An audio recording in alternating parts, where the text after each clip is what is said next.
ಜಯತಿ ಹರಿರಚಿಂತ್ಯಾಗ ಸರ್ವದೇವೈಕವಂದ್ಯಾಗ ಪರಮ ಗುರುರಭೀಷ್ಟಾವಾಪ್ತಿದ ಸಜ್ಜನಾನಾಂ ನಿಖಿಲ ಗುಣಗಣಾರ್ಣೋ ನಿತ್ಯ ನಿರ್ಮುಕ್ತ ದೋಷಗ ಸರಸಿಜನಯನೋऽಸೌ ಶ್ರೀಪತಿರ್ಮಾನದೋ ನಗ ಅಶೇಷ ವಾಗ್ಜಾಡ್ಯಮಲಾಪಹಂತ್ರಿ ನವಂ ನವಂ ಸ್ಪಷ್ಟ ಸುವಾಕ್ಪ್ರದಾಯಿನಿ ಮಮೇಘ ಜಿಹ್ವಾಗ್ರ ಸುರಂಗ ನರ್ತಕಿ ಭವ ಪ್ರಸನ್ನ ವದನೆ ಚ ಮೇ ಶ್ರೀ ವ್ಯಾಪ್ತಿರ್ಯಸ್ಯ ನಿಜೇ ನಿಜೇನ ಮಹಸಾ ಪಕ್ಷೇ ಸಪಕ್ಷೇ ಸ್ಥಿತಿಃ ವ್ಯಾವೃತ್ತಿಶ್ಚ ವಿಪಕ್ಷತೋತ ವಿಷಯೇ ಸತ್ಯರ್ನ ವೈ ಬಾಧಿತೆ ನೈವಾಸ್ತಿ ಪ್ರತಿಪಕ್ಷಯುಕ್ತಿರತುಲಂ ಶುದ್ಧಂ ಪ್ರಮಾಣಂ ಸಮೇ ಭೂಯಾತ್ ತತ್ವವಿನಿರ್ಣಯಾಯ ಭಗವಾನ್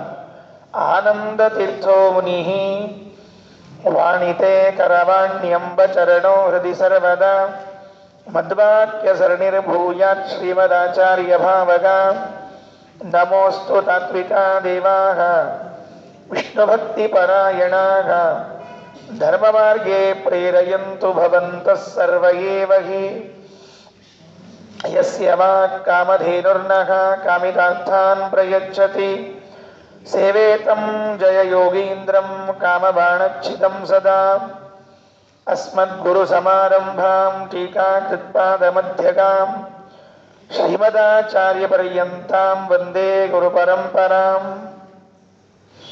ಪೃಥ್ವೀಮಂಡಲಮಧ್ಯಸ್ಥಾಃ ಪೂರ್ಣಬೋಧಮತಾನುಗಾಃ ವೈಷ್ಣವಾ ವಿಷ್ಣುಹೃದಯಾಃ ತಾನ್ ನಮಸ್ಸೇ ಗುರೂನ್ ಮಮ ಆಪಾದಮೌಳಿಪರ್ಯಂತಂ ಗುರುಣಾಂ ಆಕೃತಿಂ ಸ್ಮರೇತ್ ತೇನ ವಿಘ್ನಾಃ ಪ್ರಣಶ್ಯಂತಿ ಸಿದ್ಧ್ಯಂತಿ ಚ ಮನೋರಥಾಃ ಓಷ್ಠಾಪಿಧಾನಾನಕುಲೀದಂತೈಃ ಪರಿವೃತಾಪವಿಃ ಸರ್ವಸ್ಯೈವಾಚ ಈಶಾನಾ ಚಾರುಮಾಮಿಹ ವಾದಯೇತ್ ಕಾಂತಾಯ ಕಲ್ಯಾಣಗುಣೈಕಧಾಮ್ನೇ ನವದ್ಯುನಾಥ ಪ್ರತಿಮಪ್ರಭಾಯ ನಾರಾಯಣಾಯಾಖಿಲ ಕಾರಣಾಯ ಶ್ರೀಪ್ರಾಣನಾಥಾಯ ನಮಸ್ಕರೋಮಿ ಪುರೈಷ ಕೃಷ್ಣಾಕರಸಿದ್ಧ ಶುದ್ಧಿಮದ್ವರಾನ್ನ ಭುಕ್ತ್ಯಾಖಿಲ ಪಾಂಡವಾನಗೆ ವಿಶೋಧಿತಾತ್ಮಾ ಮಧುಕೃತ್ ಪ್ರವೃತ್ತಿಮಾಂ ಚಚಾರ ಕಾಂಶ್ಚಿತ್ ಪರಿವತ್ಸರಾನ್ಮುದಾ ಸ್ವಸ್ತಿಯಸ್ತು. ಸನ್ಯಾಸವನ್ನು ಸ್ವೀಕಾರ ಮಾಡಬೇಕು ಅಂತ ಸಂಕಲ್ಪ ಮಾಡಿ ಯೋಗ್ಯ ಗುರುಗಳ ಅನ್ವೇಷಣೆಯಲ್ಲಿ ಹೊರಟಿದ್ದಾರೆ.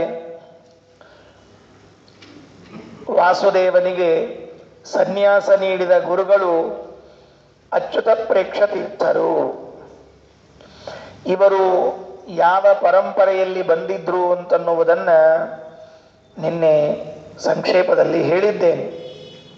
ಶ್ರೀಹಂಸಂ ಪರಮಾತ್ಮಾನಂ ವಿರಿಂಚಿಂ ಸನಕಾದಿಕಾನ್ ದೂರ್ವಾಸಸೋ ಜ್ಞಾನನಿಧೀನ್ ವೀಂದ್ರವಾಹನ ತೀರ್ಥಕಾನ್ ಕೈವಲ್ಯತೀರ್ಥಾನ್ ಜ್ಞಾನೇಶಾನ್ ಪರತೀರ್ಥಾನ್ ನಮಾಮ್ಯಹಂ ಸತ್ಯಪ್ರಜ್ಞಾನ್ ಪ್ರಾಜ್ಞತೀರ್ಥಾನ್ ಅನ್ಯಾನ್ ತದ್ವಂಶಜಾನಪಿ.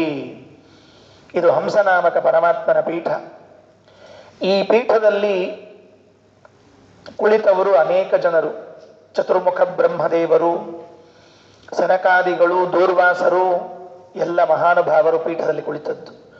ಅದೇ ಪೀಠದಲ್ಲಿ ಏನೇ ಬಂದವರು ಆಚಾರ್ಯರು.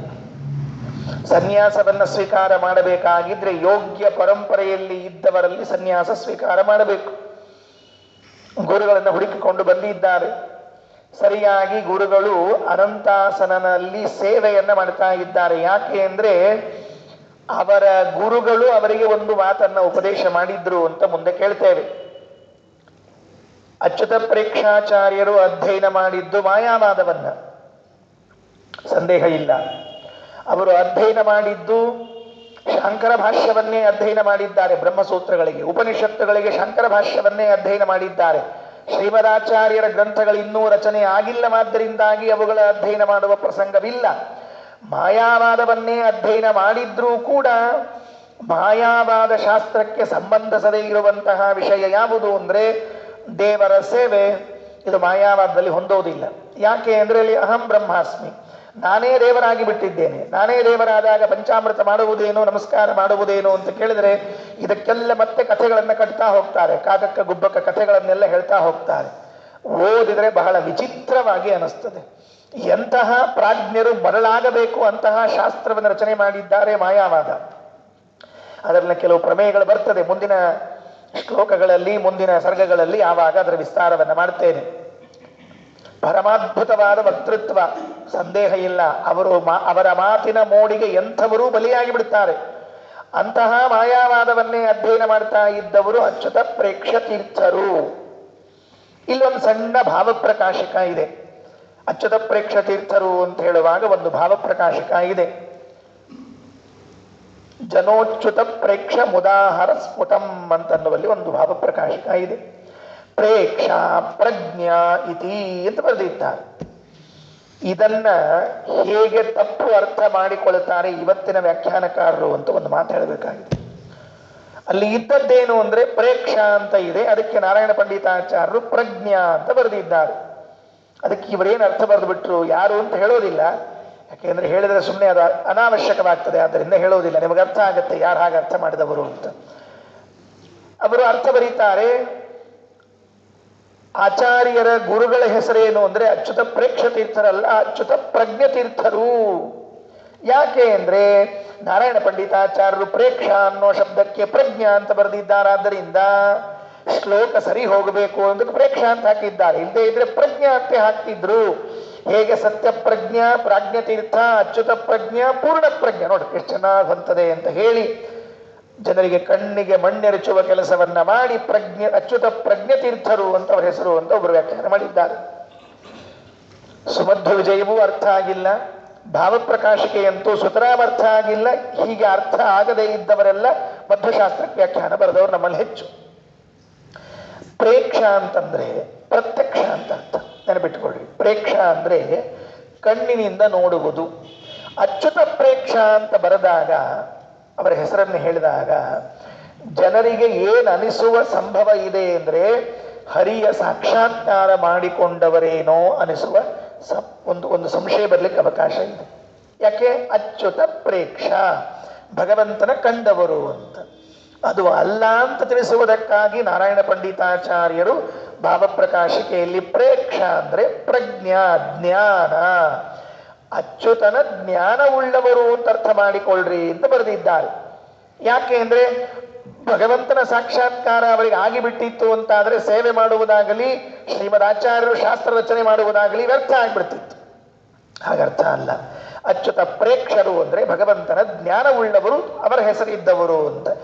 ಇಷ್ಟು ಸಣ್ಣದಾದ ವಿಷಯವನ್ನು ತಿಳಿಯದೆ ಸುಮಧ್ವ ವಿಜಯಕ್ಕೆ ವ್ಯಾಖ್ಯಾನವನ್ನು ಬರೆದು ಭಾವಪ್ರಕಾಶಿಕೆಯನ್ನು ಹೇಳಿ ಏನ್ ಮಾಡಿಬಿಟ್ರು ಅಂತ ಹೇಳಿದ್ರೆ ನೋಡ್ರಿ, ಹಿಂದೆ ಸತ್ಯಪ್ರಜ್ಞರು, ಪ್ರಾಜ್ಞತೀರ್ಥರು, ಅಚ್ಯುತ ಪ್ರಜ್ಞರು ಮತ್ತೆ ಪೂರ್ಣ ಪ್ರಜ್ಞರು, ಎಷ್ಟು ಚೆನ್ನಾಗಿ ಹೆಸರು ಬಂದಿದೆ ಅಂತ.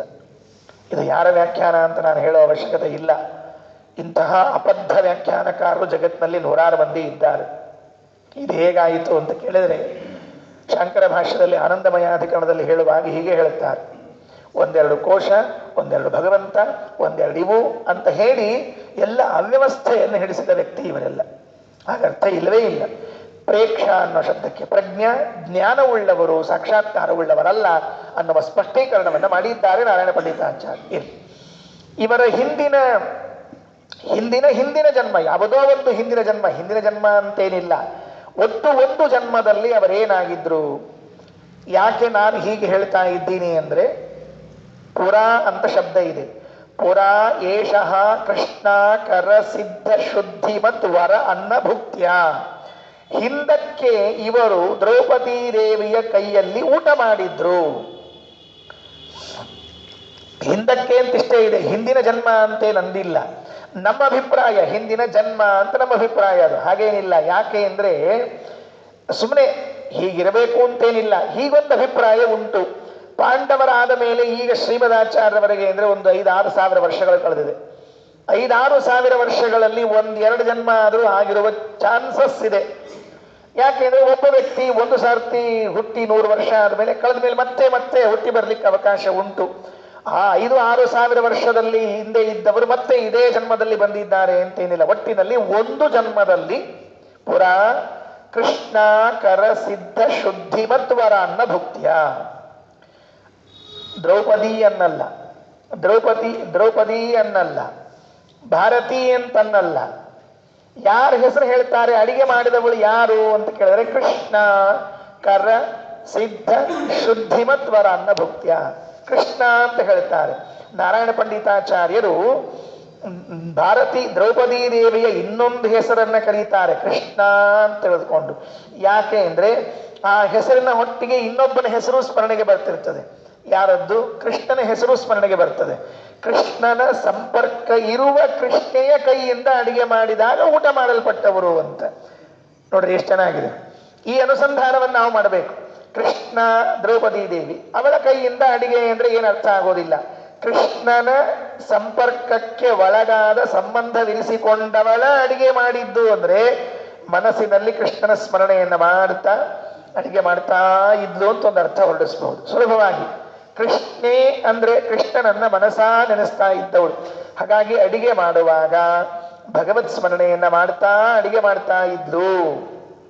ನಾವು ಕೂಡ ಅಡಿಗೆ ಮಾಡುವಾಗ, ಆಚಾರ್ಯ ನಾವೆಲ್ಲ ಅಡಿಗೆ ಮಾಡ್ತೀವಿ ಅಂತ ಕೇಳಬೇಡ್ರಿ, ನಾವು ಅಡಿಗೆ ಮಾಡುವಾಗ ಭಗವಂತನ ಸ್ಮರಣೆಯನ್ನು, ಯಾಕಂದ್ರೆ ಮಠಕ್ಕೆ ಊಟಕ್ಕೆ ಹೋಗ್ತಿದ್ರೆ ಅಡಿಗೆ ಮಾಡುವ ಪ್ರಸಂಗವೇ ಬರುವುದಿಲ್ಲ. ಮಠದಲ್ಲಿ ಹಸ್ತೋದಕವನ್ನು ಹಾಕಿ ಊಟವನ್ನು ಮಾಡಿ ಬಂದ್ಬಿಟ್ರೆ ಅಡಿಗೆ ಮಾಡುವ ಪ್ರಸಂಗ ಬರುವುದಿಲ್ಲ. ಅಕಸ್ಮಾತ್ ತಪ್ಪಿ ಮನೆಯಲ್ಲಿ ಊಟ ಮಾಡುವ ಪ್ರಸಂಗ ಬಂದರೆ ಆಗ ಭಗವನ್ ನಾಮ ಸ್ಮರಣೆಯನ್ನು ಮಾಡಬೇಕಂತೆ. ಯಾಕೆ ದೇವರ ಸ್ಮರಣೆಯನ್ನು ಮಾಡುವುದು ಯಾಕೆ ಅಂತ ಕೇಳಿದರೆ ಶಾಸ್ತ್ರ ಒಂದು ಮಾತು ಹೇಳ್ತದೆ. ಹರಿನಾಮ ಸ್ಮರಣೆಯನ್ನ ಮಾಡಿದಾಗ ಈ ಅಡಿಗೆಯಲ್ಲಿನ ನ್ಯೂನತೆಗಳೆಲ್ಲ ಪರಿಹಾರ ಆಗ್ತದಂತೆ. ಅಡಿಗೆಯಲ್ಲಿ ಏನೇನು ನ್ಯೂನತೆಗಳಿರ್ತದಲ್ಲ ಅದೆಲ್ಲ ಪರಿಹಾರ ಆಗ್ತದಂತೆ. ಇಲ್ಲದೇ ಇದ್ರೆ ಅವೆಲ್ಲವೂ ಹಾಗೆ ಉಳ್ಕೊಂಡಿರ್ತದೆ ಅಡಿಗೆಯಲ್ಲಿರುವಂತಹ ನ್ಯೂನತೆಗಳೆಲ್ಲ. ಆಯ್ತು, ಹಾಗಾದ್ರೆ ನಾಳೆ ಪರೀಕ್ಷೆ ಮಾಡ್ತೀನಿ ಅಂತ ತಿಳ್ಕೊಂಡು ಪರೀಕ್ಷೆ ಮಾಡ್ಲಿಕ್ಕೆ ಹೋಗ್ಬೇಡ್ರಿ. ಪರೀಕ್ಷೆಯಿಂದ ವಸ್ತು ಸಿದ್ಧ ಆಗೋದಿಲ್ಲ. ಇಲ್ಲಿ ಭಕ್ತಿಯಿಂದ ಸಿದ್ಧ ಆಗಬೇಕಾಗ್ತದೆ. ಹಾಗಾಗಿ ಕೃಷ್ಣ ಕರಸಿದ್ಧ ಶುದ್ಧಿಮತ್ ವರಾನ್ನ ಭುಕ್ತಿಯ ಕೆಲ ಪಾಂಡವಾಲಗೆ ವಿಶೋಧಿತಾತ್ಮ. ಮನಸ್ಸು, ಆತ್ಮ ಶಬ್ದಕ್ಕೆ ಮನಸ್ಸು, ಶುದ್ಧವಾದ ಮನಸ್ಸಾಗಿತ್ತು ಅವರದ್ದು. ಚಚಾರ ಕಾಂಶ್ಚಿತ್ ಪರಿವತ್ಸರಾನ್ ಮುದ. ಅಲ್ಲಿ ಮಧುಕೃತ್ ಪ್ರವೃತ್ತಿಮಾನ್, ಮಧುಕರ ವೃತ್ತಿಗಿಂತ ಅನೇಕ ವರ್ಷಗಳ ಕಾಲ ಅವರ ಮನೆಯಲ್ಲಿ ಇದ್ರು. ನಿಮಗೆ ಗೊತ್ತಿದೆ ಮಧುಕರ ವೃತ್ತಿ ಅಂದ್ರೆ ಏನು ಅಂತ ಹೇಳಿದ್ರೆ, ನಾನು ನಿನ್ನೆ ಹೇಳುವಾಗ ಚಚಾರ ಅಂತನ್ನೋ ಶಬ್ದಕ್ಕೆ ಒಂದು ಬೇರೆ ಅರ್ಥವನ್ನು ಹೇಳಿದ್ದೆ. ಎಲ್ಲ ವ್ಯಾಖ್ಯಾನಕಾರರು ಕೂಡ ಚಚಾರ ಎಂಬುದಕ್ಕೆ ಏನು ಅರ್ಥ ಬರೆದಿದ್ದಾರೆ? ಸಂಚಾರ ಮಾಡಿದರು ಅಂತ ಅರ್ಥ ಬರೆದಿದ್ದಾರೆ. ಯಾಕೆಂದ್ರೆ ಹೆಂಗೆ ಅದ ಸಂಚಾರ ಚಚಾರ ಎಲ್ಲ ಅದೇ ಅರ್ಥ ಇದೆ. ಸ್ವಲ್ಪ ಆ ಕ್ರಿಯಾಪದದ ಮೂಲವನ್ನ ಅನ್ವೇಷಣೆ ಮಾಡಿದರೆ ಚರ ಗತಿ ಭಕ್ಷಣಯೋ, ಗತಿ ಅಂತ ಅರ್ಥ ಇದೆ. ಗತಿ ಅಂದ್ರೆ ಜ್ಞಾನ, ಗಮನ. ಜ್ಞಾನ ಅಂದ್ರೆ ಕೇವಲ ಅವರ ಮನೆಯಲ್ಲಿ ಊಟ ಮಾಡಲಿಲ್ಲ, ಅಲ್ಲಿ ನಡೀತಾ ಇದ್ದ ಜ್ಞಾನ ಕಾರ್ಯದಲ್ಲೂ ಭಾಗವಹಿಸಿದ್ರು ಅಚ್ಯುತ ಪರೀಕ್ಷೆ ತೀರ್ಥರು. ಯಾಕೆ? ಅವರಿಗೆ ಆ ಜ್ಞಾನ ಕಾರ್ಯದಲ್ಲಿ ಭಾಗವಹಿಸುವ ಅವಕಾಶ ಇದ್ದದ್ದಕ್ಕೇನೆ ಮಧುಕೃತ್ ಪ್ರವೃತ್ತಿಮಾನ್ ಅಂತ ಶಬ್ದ ಹಾಕಿದ್ದಾರೆ. ಯಾಕೆ? ಒಂದೇ ಮನೆಯಲ್ಲಿ ಊಟ ಮಾಡಿದ್ರೆ ಮಧುಕೃತ್ ಪ್ರವೃತ್ತಿ ಅನ್ನಂಗಿಲ್ರಿ. ಒಂದೇ ಮನೆಯಾಗ ಊಟ ಮಾಡ್ತಿದ್ರೆ ಮಧುಕೃತ್ ಪ್ರವೃತ್ತಿ ಅಂತಾರೆ. 10 ಮನೆಯಲ್ಲಿ ಊಟ ಮಾಡ್ತಿದ್ರೆ ಮಧುಕರಿ ವೃತ್ತಿ ಅಂತ ಕರೀತಾರೆ. ಇಲ್ಲಿ ಹೇಳ್ತಾರೆ ಪಾಂಡವರ ಮನೆಯಲ್ಲಿ ಮಧುಕರ ವೃತ್ತಿಯಿಂದ ಊಟ ಮಾಡ್ತಾ ಇದ್ರು ಅಂತ. ಈಗ ಹೊಂದ್ಸೋದು ಹೇಗಿದನ್ನ? ಪಾಂಡವರ ಮನೆಯಲ್ಲಿ ಮಧುಕರಿ ವೃತ್ತಿಯಿಂದ ಅಂದ್ರೆ ಬೇರೆಯವ್ರ ಮನೆಗೂ ಹೋಗ್ತಿದ್ರು, ಇಲ್ಲೂ ಬರ್ತಿದ್ರು ಅಂತ ಅರ್ಥ ಮಾಡಬೇಕು. ಹಂಗಿಲ್ಲ, ಪಾಂಡವರ ಮನೆಯಲ್ಲಿ ಮಧುಕರ ವೃತ್ತಿಯಿಂದ ಊಟ ಮಾಡ್ತಾ ಇದ್ರು ಅಂತ. ಅದಕ್ಕೆ ಭಾಗವತದ 11ನೇ ಸ್ಕಂದದಲ್ಲಿ ಹೇಳುವಾಗ ಒಂದು ಮಾತು ಬರ್ತದೆ. ಸ್ತೋಕಂ ಸ್ತೋಕಂ ಗ್ರಸೇದ್ ಗ್ರಾಸಂ ದೇಶೇ ವರ್ತೇತ ಯಾವತ ಗೃಹಾನ್ ರಜೇತ ಸಮಾತಿಷ್ಠನ್ ವೃತ್ತಿಂ ಮಾಧುಕರೀಂ ಮುನಿ ಅನುಭ್ಯಶ್ಚ ಮಹತ್ಭ್ಯಶ್ಚ ಶಾಸ್ತ್ರೇಭ್ಯ ಕುಶಲೋ ನರಃ. ಸಣ್ಣ ಶಾಸ್ತ್ರ ಇರಲಿ ದೊಡ್ಡ ಶಾಸ್ತ್ರ ಇರಲಿ, ಯಾವುದೇ ಶಾಸ್ತ್ರದಿಂದಾದರೂ ಕೂಡ ಸಾರವನ್ನ ಗ್ರಹಣ ಮಾಡುವಿಕೆ ಅಂತಿದೆಯಲ್ಲ, ಇದನ್ನೇ ಮಾಧುಕರಿ ವೃತ್ತಿ ಅಂತ ಕರೀತಾರೆ. 24 ಗುರುಗಳೇನಿದ್ದಾರೆ ಅವಧೂತನಿಗೆ, ಅದರಲ್ಲಿ ಪತಂಗೋ ಮಧುಕೃತ್ ಗಜಃ, ಜೇನು ನೊಣ, ಅದನ್ನ ಒಬ್ಬ ಗುರು ಅಂತ ತಿಳ್ಕೊಂಡಿದ್ದಾನಂತೆ ಅವಧೂತ. ಯಾಕೆ ಅಂದ್ರೆ ಆ ಜೇನು ನೊಣ ಈ ಹೂವಿನಿಂದ ಇಷ್ಟು, ಆ ಹೂವಿನಿಂದ ಇಷ್ಟು, ಈ ಹೂವಿನಿಂದ ಇಷ್ಟು ಅಂತ ತೆಗೆದುಕೊಂಡು ಜೇನ್ ನಿರ್ಮಾಣ ಮಾಡಿರ್ತದಂತೆ. ಹಾಗೆ ನಾವು ಕೂಡ ಜ್ಞಾನವನ್ನು ಸಂಪಾದನೆ ಮಾಡುವಾಗ ಈ ಶಾಸ್ತ್ರದಿಂದ ಒಂದಿಷ್ಟು, ಈ ಶಾಸ್ತ್ರದಿಂದ ಒಂದಿಷ್ಟು ತೆಗೆದುಕೊಂಡು ಜ್ಞಾನವನ್ನು ಸಂಪಾದನೆ ಮಾಡಬೇಕು. ಹಾಗೆಯೇ ಅಚ್ಯುತ ಪ್ರೇಕ್ಷಾಚಾರ್ಯರು ಹಿಂದಿನ ಜನ್ಮದಲ್ಲಿ ಅವರು ಯಾರು, ಪಾಂಡವರ ಮನೆಯಲ್ಲಿ ಇದ್ದುಕೊಂಡು ಜ್ಞಾನ ಸಂಪಾದನೆಯನ್ನು ಮಾಡ್ತಾ ಇದ್ರು. ಮಧುಕೃತ್ ಪ್ರವೃತ್ತಿಮಾನ್ ಚಚಾರ ಕಾಂಶ್ಚಿತ್ ಪರಿವತ್ಸರಾನ್ ಮುಧಾ. ಇಷ್ಟಾದ ಮೇಲೆ 8ನೇ ಶ್ಲೋಕ ಪ್ರಾರಂಭ. ನಿನ್ನೆ ಹೇಳುವಾಗ ಅವರು ಗುರುಗಳ ಹತ್ರ ಬಂದರು ಅಂತ. ಈಗ ಆ ಗುರುಗಳ ಪರಿಸ್ಥಿತಿ ಏನು, ಹೇಗಿದ್ರು ಅವರು ಗುರುಗಳು ಅಂತ ಅಚ್ಯುತ ಪ್ರೇಕ್ಷತೀರ್ಥರ ಹಿನ್ನೆಲೆ, ಶ್ರೀಮದಾಚಾರ್ಯರು ಯಾರನ್ನ ಗುರುಗಳನ್ನಾಗಿ ಆರಿಸಿಕೊಂಡು ಬಂದ್ರೋ ಅವರ ಹಿನ್ನೆಲೆ ಏನಿತ್ತು, ಅವರ ಚರಿತ್ರೆ ಏನಿತ್ತು ಅಂತ ಗೊತ್ತಾಗಬೇಕಲ್ಲ. ಈಗ ಹೇಳಿದೆ, ಶ್ರೀಮದಾಚಾರ್ಯರು ಬಂದಿದ್ದಿಲ್ಲ, ಅದರಿಂದಾಗಿ ಅವರ ಅಭ್ಯಾಸ ಮಾಡಿದ್ದು ಮಾಯಾವಾದವನ್ನ. ಮತ್ತೆ ಮಾಯಾವಾದವನ್ನ ಅಭ್ಯಾಸ ಮಾಡಿದ್ದಿದ್ರೆ ಇದು ದೋಷ ಅಲ್ವೇ, ಪಾಪ ಅಲ್ವೇ ಅಂದ್ರೆ ಹೌದು, ಪಾಪ ಇದು. ಎಲ್ಲರೂ ನೆನಪಿಟ್ಟುಕೊಳ್ಳ್ರಿ. ಶ್ರೀಮದಾಚಾರ್ಯರು ಅನುವ್ಯಾಖ್ಯಾನದಲ್ಲಿ ಒಂದು ಮಾತು ಹೇಳುತ್ತಾರೆ, ಸತ್ಶಾಸ್ತ್ರಂ ಅಭ್ಯಸೇ ನಿತ್ಯಂ ದುಶ್ಶಾಸ್ತ್ರಂತು ಪರಿತ್ಯಜೇತ್. ಇದೆಲ್ಲರೂ ಗಟ್ಟಿಯಾಗಿ ನೆನಪಿಟ್ಟುಕೊಳ್ಬೇಕು ನಾವು. ನಮಗೆ ಏನೇ ಬೇಸರ ಬರಲಿ, ಏನೇ ತೊಂದರೆಯಾಗಲಿ, ಸತ್ಶಾಸ್ತ್ರಗಳನ್ನು ಅಧ್ಯಯನ ಮಾಡಬೇಕು, ದುಷ್ಟಶಾಸ್ತ್ರಗಳನ್ನು ಅಧ್ಯಯನ ಮಾಡಬಾರದು. ದುಷ್ಟಶಾಸ್ತ್ರಗಳ ಅಧ್ಯಯನವನ್ನ ಮಾಡಿದರೆ ಏನಾಗ್ತದೆ ಅಂದರೆ, ನಮ್ಮಲ್ಲೇನೊಂದು ಅಲ್ಪ ಸ್ವಲ್ಪ ನಂಬಿಕೆ ಇದೆಯಲ್ಲ, ಏನೋ ಒಂಚೂರು ಶಾಸ್ತ್ರ, ದೇವರು, ಪುರಾಣ, ಗುರುಗಳು, ಹಿರಿಯರು, ಇದನ್ನೆಲ್ಲ ಧಿಕ್ಕಾರ ಮಾಡುವಂತಹ ಬುದ್ಧಿ ಹುಡುತ್ತದೆ. ಅದನ್ನ ಓವರ್ಟೇಕ್ ಮಾಡುವಷ್ಟು ನಮ್ ಕೋತಿಲ್ಲ. ಅದನ್ನ ಮೀರಿ ನಿಂತು ನಾವು ನಮ್ಮದನ್ನ ಅಸ್ತಿತ್ವ ಉಳಿಸಿಕೊಳ್ತೀವಿ ಎನ್ನುವ ಶಕ್ತಿ ನಮ್ದಿಲ್ಲ. ಯಾಕೆ ಅಂದ್ರೆ ಕಲಿಯುಗದಲ್ಲಿ ನಾವಿದ್ದೇವೆ. ಈ ಕಾಲ ಪ್ರಭಾವ ಹೇಗಿದೆ ಅಂತ ಕೇಳಿದ್ರೆ, ದುಷ್ಟಶಾಸ್ತ್ರಗಳೇ ಸುತ್ತಲೂ ತಿರುಗುತ್ತಾ ಇದೆ. ಟಿವಿಯಲ್ಲೂ ಅದೇ, ರೇಡಿಯೋದಲ್ಲೂ ಅದೇ, ಮೊಬೈಲಲ್ಲೂ ಅದೇ, ಕೈಯಲ್ಲೂ ಅದೇ, ಬುದ್ಧಿಯಲ್ಲೂ ಅದೇ. ಹೀಗಿದ್ರೆ ನಾವು ನಿಶ್ಚಿತವಾಗಿ ಹಾಳಾಗ್ತೇವೆ, ಸಂದೇಹವಿಲ್ಲ. ಅದಕ್ಕೆ ಶ್ರೀಮದಾಚಾರ್ಯರು ವ್ಯಾಖ್ಯಾನದಲ್ಲಿ ಹೇಳುವಾಗ ಸತ್ಶಾಸ್ತ್ರಂ ಅಭ್ಯಸೇತ್ ನಿತ್ಯಂ, ನಿತ್ಯದಲ್ಲಿ ಸತ್ಶಾಸ್ತ್ರವನ್ನ ಅಭ್ಯಾಸ ಮಾಡ್ರಿ, ದುಷ್ಟಶಾಸ್ತ್ರವನ್ನ ಪರಿತ್ಯಜೇತ್, ಬರೇ ಬಿಡ್ರಿ ಅಲ್ಲ. ಶ್ರೀಮದಾಚಾರ್ಯರು ಅಂತಾರೆ ಪರಿತ್ಯಾಗವನ್ನ ಮಾಡ್ರಿ. ಏನ್ ತ್ಯಾಗ ಮಾಡ್ರಿ, ಪರಿತ್ಯಾಗ ಮಾಡ್ರಿ, ಏನು ತ್ಯಾಗ ಮಾಡ್ರಿ ಅಲ್ಲ, ಪರಿತ್ಯಾಗ ಮಾಡ್ರಿ ಅಂತ ಕಾರಣ ಹೇಳ್ತಾರೆ ಶ್ರೀಮದಾಚಾರ್ಯ.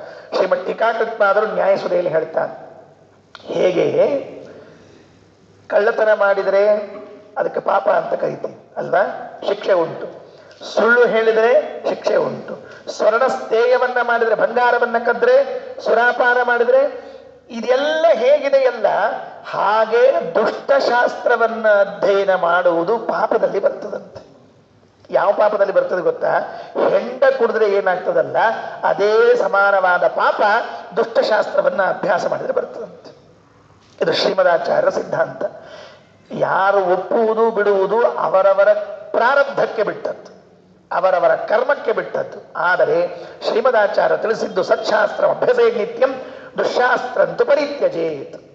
ದುಶ್ಶಾಸ್ತ್ರ ಓದಬಾರದು, ದುಶ್ಶಾಸ್ತ್ರ ಬರೀಬಾರದು, ಎಂದೆಂದೆಂದೆಂದು ದುಷ್ಟಶಾಸ್ತ್ರಗಳ ಹಿಂದೆ ಹೋಗ್ಲೇಬಿಟ್ರಿ. ಈ ಶ್ಲೋಕ ಓದಿದ್ಮೇಲೆ ಒಂದು ಕಥೆ ಹೇಳ್ತೀನಿ ನಿಮಗೆ. ಅಭೂತ್ ಕುಶಾಸ್ತ್ರಾಭ್ಯಸನಂ ನ ಪಾತಕಂ ಕ್ರಮಾಗತ ವಿಪ್ರತಿಸಾರತೋ ಯತೇಹೇ ಯಥಾ ಕುಶಸ್ತ್ರಾಭ್ಯಸನಂ ಮುರದ್ವಿಷಃ ಪದಾಂಬುಜೇ ವ್ಯಾಧವರಸ್ಯ ಗರ್ಹಿತಂ. ಇವರು ಮಾಯಾವಾದವನ್ನ ಅಧ್ಯಯನ ಮಾಡಿದ್ರೂ ಕೂಡ ಇವರಿಗೆ ಪಾಪ ತಟ್ಟಲಿಲ್ಲ ಅಂತ ಒಂದು ಮಾತು ಹೇಳ್ತಾರೆ ನಾರಾಯಣ ಪಂಡಿತಾಚಾರ್ಯ. ಯಾಕೆ? ನೀವು ಹೇಳಿದ್ರಲ್ಲ ಈಗ ಪಾಪ ಬರ್ತದೆ ಅಂತ ಹೇಳಿದ್ರಿ, ಮತ್ತೆ ಯಾಕೆ ಪಾಪ ಬರಲಿಲ್ಲ ನೋಡ್ರಿ. ಈಗ ಈ ಪ್ರಮೇಯವನ್ನ ತಿಳಿಸಬೇಕು, ಇದಕ್ಕೆ ನಿಮಗೊಂದು ದೃಷ್ಟಾಂತ ಕೊಡಬೇಕು. ಒಂದು ದೃಷ್ಟಾಂತ ಹೇಳಿ ಪಾಪ ಬರಲಿಲ್ಲ ಅಂತ ಹೇಳಿದ್ರೆ ಬೇಗನೆ ಅರ್ಥ ಆಗ್ತದೆ. ವಿಷಯ ಎಷ್ಟು? ಅಚ್ಯುತ ಪ್ರೇಕ್ಷ ತೀರ್ಥರು ಮಾಯಾವಾದವನ್ನ ಅಧ್ಯಯನ ಮಾಡಿದ್ರು, ಅದು ಅಸತ್ಶಾಸ್ತ್ರ, ದುಷ್ಟಶಾಸ್ತ್ರ. ಇದನ್ನ ಅಧ್ಯಯನ ಮಾಡಿದರೂ ಕೂಡ ಪಾಪ ಬರಲಿಲ್ಲ. ವಾಸ್ತವಿಕವಾಗಿ ಪಾಪ ಬರಬೇಕು, ಬರಲಿಲ್ಲ. ಯಾಕೆ? ಎಷ್ಟು ಚಂದ ಆದ ದೃಷ್ಟಾಂತ. ನಾರಾಯಣ ಪಂಡಿತಾಚಾರ್ಯ ಈ ಒಂದು ಶ್ಲೋಕಕ್ಕೆ ನೀವೇನ್ ಬೆಲೆ ಕಟ್ಟಲಿಕ್ಕೆ ಆಗೋದಿಲ್ಲ. ಎಷ್ಟು ಚಂದ ಹೇಳಿದ್ದಾರೆ ನೋಡ್ರಿ. ಹೇಗೆ? ಅಭೂತ್ ಕುಶಾಸ್ತ್ರಾಭ್ಯಸನಂ ನ ಪಾತಕಂ. ಕುಶಾಸ್ತ್ರ ಅಭ್ಯಸನಂ, ದುಷ್ಟವಾದ ಶಾಸ್ತ್ರವನ್ನ ಅಭ್ಯಾಸ ಮಾಡಿದ್ದು, ನ ಪಾತಕಂ ಅಭೂತ್, ಪಾಪ ಬರಲಿಲ್ಲ. ಕ್ರಮಾಗತಾತ್, ಅಲ್ರಿ ಅವ್ರು ಮತ್ತೆ ಯಾಕೆ ಅಭ್ಯಾಸ ಮಾಡಿದ್ರು? ಮಾಯಾವಾದವನ್ನು ಯಾಕೆ ಅಭ್ಯಾಸ ಮಾಡಿದ್ರು? ಕ್ರಮಾಗತ ಅಂತ ಏನ್ ಮಾಡ್ಲಿಕ್ಕೆ ಬರ್ತದೆ? ಅವ್ರ ಗುರುಗಳು ಓದಿದ್ರು, ಅವ್ರ ಗುರುಗಳು ಓದಿದ್ರು, ಅವ್ರ ಗುರುಗಳು ಓದಿದ್ರು. ನಮ್ಮನಿ ಸಂಪ್ರದಾಯ ಅಂತೀವಿಲ್ಲ, ನಮ್ಮಪ್ಪ ನಮ್ಮಜ್ಜ ಮಾಡ್ಕೊಂಡು ಬಂದು ಅಂತೀವಿಲ್ಲ, ಹಂಗ ಅವ್ರ ಗುರುಗಳು ಓದಿಕೊಂಡು ಬಂದದ್ರಿಂದ ಅನಿವಾರ್ಯವಾಗಿ ಓದಿದ್ದು ಕ್ರಮಾಗತಾತ್. ಆದರೆ ಅವ್ರಿಗೇನಾಗಿತ್ತು ಗೊತ್ತಾ? ವಿಪ್ರತಿಸಾರತೋ ಯತೇಹೇ ವಿಪ್ರತಿಸಾರ, ಪಶ್ಚಾತ್ತಾಪ ಆಗಿತ್ತಂತೆ. ಓದಬಾರ್ದಾಗಿತ್ತು, ನಾನು ಈ ಗ್ರಂಥವನ್ನ ಓದಬಾರದಾಗಿತ್ತು, ನಾ ಮಾಯಾವಾದವನ್ನು ಓದಬಾರದಾಗಿತ್ತು ಅಂತ ತಿಳಿದುಕೊಂಡು ಹೇಳಿ ಬಹಳ ಪಶ್ಚಾತ್ತಾಪ ಪಟ್ಟಿದ್ರಂತೆ. ಹಾಗಾದ್ರೆ ಪಂಡಿತಾಚಾರ್ಯ ಏನ್ ತಿಳಿಸಿದ್ರು? ಪಾಪ ಮಾಡಿದಾಗ ಪಶ್ಚಾತ್ತಾಪ ಪಟ್ರೆ ಆ ಪಾಪ ಪರಿಹಾರ ಆಗ್ತದೆ. ಇದು ನೆನಪಿಟ್ಟುಕೊಳ್ರಿ. ಎಲ್ಲಿ ಕಂಡದ ಆಚಾರ? ಎಲ್ಲಿ ಕಂಡದ? ಹೇಳ್ತೀನಿ ಕೇಳ್ರಿ. ಯಥಾ ಕುಶಸ್ತ್ರಾಧ್ಯಸನಂ ಮುರದ್ವಿಷಃ ಪದಾಂಬುಜೆ ವ್ಯಾದ ವರಸ್ಯ ಗರ್ಹಿತಂ. ಕೃಷ್ಣಾವತಾರದ ಕೊನೆ ದಿವಸ ಎಲ್ಲಿ ಬಂದ್ರು? ನಾರಾಯಣ ಪಂಡಿತಾಚಾರ್ಯರು ನೇರವಾಗಿ ಭಾಗವತಕ್ಕೆ ಹೋಗ್ಬಿಟ್ರು. ಕೃಷ್ಣಾವತಾರದ ಕೊನೆ ದಿವಸ 106 ವರ್ಷಗಳು ಕಳೆದು 6 ತಿಂಗಳಾಗಿದೆ ಕೃಷ್ಣ ಈ ಭೂಮಿಯನ್ನು ಬಿಡುವಾಗ. 106 ವರ್ಷ. ಆ ದಿವಸ ಒಂದು ಕ್ಷೇತ್ರ, ಪ್ರಭಾಸ ಕ್ಷೇತ್ರ, ಅಲ್ಲಿ ಒಂದು ಅಶ್ವತ್ಥ ಮರದ ಕೆಳಗೆ ಕಾಲ ಮೇಲೆ ಕಾಲು ಹಾಕೊಂಡು ತಲೆ ಕೆಳಗೆ ಕೈ ಇಟ್ಕೊಂಡು ಮಲ್ಕೊಂಡಿದ್ದಾನೆ ಕೃಷ್ಣ. ಅವತ್ತೇ ಹೊರಟು ಬಿಟ್ಟ ಈ ಭೂಮಿಯನ್ನು ಬಿಟ್ಟು. ಆ ಮಲಗಿದಾಗ ಅವನ ಕಾಲ ಮೇಲೆ ಕಾಲಿತ್ತಲ್ಲ, 2 ಕೆಂಪಾದ ಪಾದ. ನಮ್ಮ ಸ್ವಾಮಿ ಪಾದ ಏನ್ ಕೇಳ್ತೀರಿ? ಎಲ್ಲಾದ್ರೂ ಕೆಂಪು ಪಾದ, ಒಂದು ಪಾದದ ಮೇಲೆ ಹೀಗೊಂದು ಪಾದ ಇಟ್ಕೊಂಡು ಮಲ್ಕೊಂಡಿದ್ದಾನೆ. ಆ ಕಾಡಿನಲ್ಲಿ ಒಬ್ಬ ಬೇಟೆಗಾರ, ಜರ ಅಂತ ಅವನ ಹೆಸರು, ಜರಾನಾಮಕ ವ್ಯಾಧ ದೂರದಿಂದ ನೋಡಿದ್ನಂತೆ. ಅಥಾಸತಃ ಪಿಪ್ಪಲ ಮೂಲ ಈಶಿತು. ಮಹಾಭಾರತ ತಾತ್ಪರ್ಯ ನಿರ್ಣಯದ 32ನೇ ಅಧ್ಯಾಯದ 19ನೇ ಶ್ಲೋಕದಿಂದ 23ನೇ ಶ್ಲೋಕದವರೆಗೆ ಶ್ರೀಮದಾಚಾರ್ಯರು ಈ ಕಥಾಭಾಗವನ್ನು ನಿರ್ಣಯ ಮಾಡುತ್ತಾರೆ. ಅಥಾಸತಃ ಪಿಪ್ಪಲ ಮೂಲ ಈಶಿತು ಉರುಸ್ಥಿತಂ ಪಾದತಲಂ ಸುತಾಮ್ರಂ. ತಾಮ್ರ ಅಂದ್ರೆ ಕೆಂಪಾದ ಬಣ್ಣ. ದೃಷ್ಟ್ವಾ ಜರಾನಾಮ ಸಸರ್ಜ ಭಕ್ತೋ. ಜರಾನಾಮಕ ವ್ಯಾಧ ಬೇಟೆಗಾರ. ಅಲಂ ರೋಹಿತಂ ಶಂಕಮಾನಃ. ಕೈಯಲ್ಲೊಂದು ಬಿಲ್ಲು ಬಾಣ, ಕೆಂಪು ಕಾಣಿಸ್ತು. ಯಾವುದೋ ಜಿಂಕೆಯ ಮುಖ ಕಾಣಿಸ್ತಂತೆ ಅವನಿಗೆ. ಕೃಷ್ಣನ ಪಾದ ಅಂದ್ರೆ ಏನ್ ಕಾಣಿಸ್ತು ಅಂದ್ರೆ ಜಿಂಕೆ. ಯಾಕೆ? ಇದು ಕೆಂಪಿತ್ರಿ, ಕೆಂಪು ಬಣ್ಣದ ಜಿಂಕೆ ಇರ್ತಾವ ಕೆಲವೆಲ್ಲ ನೋಡಿರ್ಬೇಕು ನೀವು. ಆ ಕೆಂಪು ಬಣ್ಣದ ಜಿಂಕೆಯನ್ನ ನೋಡಿ ಹೊಡೆದ್ಬಿಟ್ಟ, ಬಾಣ ಹೊಡೆದ್ಬಿಟ್ಟ. ಎಲ್ಲಿಗೆ ಬಂದು ತಾಕ್ತು ಅಂದ್ರೆ ಅಲ್ಲಿಂದ ಬಿಟ್ಟರೆ ಕೃಷ್ಣನ ಕಾಲಿಗೆ ಛಕ್ ಅಂತಿತ್ತು. ಕೃಷ್ಣ ಮುಗಿಸ್ಬಿಟ್ಟ ತನ್ನ ಇಹಲೋಕದ ಕೆಲಸವನ್ನೆಲ್ಲ ಮುಗಿಸ್ಬಿಟ್ಟ. ನಾವು ಹಂಗೆ ಹೇಳ್ಬೇಕೀಗ, ಯಾಕಂದ್ರೆ ಆಮೇಲೆ ಸಿದ್ಧಾಂತ ಮತ್ತೆ ಬೇರೆ ಹೇಳುವಂತೆ. ಕೃಷ್ಣ ಮುಗಿಸಿದ.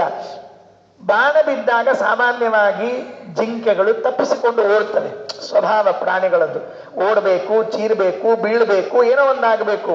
ಏನೂ ಆಗಲಿಲ್ಲ. ಓಡಿ ಬಂದ, ನೋಡಿದ, ಅಯ್ಯೋ ಕೃಷ್ಣ ಅಂದ. ಯಾಕೆ ಅಂದ್ರೆ ಈ ಜರಾನಾಮಕ ವ್ಯಾಧನಿಗೆ ಕೃಷ್ಣ ಪೂರ್ವ ಪರಿಚಿತ, ಚಿರಪರಿಚಿತನಾದ ಕೃಷ್ಣನ ಕಂಡಾಗ ಕಾಲಿಗೆ ಬಿದ್ದ. ಕೃಷ್ಣ, ನಿನ್ನ ಪಾದಕ್ಕೆ ನಾನು ಬಾಣ ಹೊಡೆದು ಬಿಟ್ಟನಲ್ಲೋ ಮಹಾರಾಜ, ಎಂಥ ದಿವ್ಯವಾದ ಕೋಮಲವಾದ ಪಾದ, ಇದಕ್ಕೆ ನಾನು ಬಾಣವನ್ನ ಹೊಡೆದು ಬಿಟ್ಟನಲ್ಲ ಅಂತ ತಲೆ ಗಟ್ಟಿಸಿಕೊಂಡ. ಏನಾದ್ರೂ ಶಿಕ್ಷೆ ಕೊಡು ನನಗೆ, ಏನಾದ್ರೂ ಶಿಕ್ಷೆ ಕೊಡು, ನಾನು ಶಿಕ್ಷೆಯನ್ನು ತೆಗೆದುಕೊಳ್ಳಿಕ್ಕೆ ತಯಾರಿದ್ದೀನಿ, ತಪ್ಪಾಯಿತು ಅಂತ ಹೇಳಿ ಕಾಲು ಹಿಡಿದ್ರೆ ಕೃಷ್ಣ ಅಂತಾನೆ, ಏನಾಗಿಲ್ಲ, ಹೋಗು ಸುಖವಾಗಿ ಸ್ವರ್ಗಕ್ಕೆ ಹೋಗ.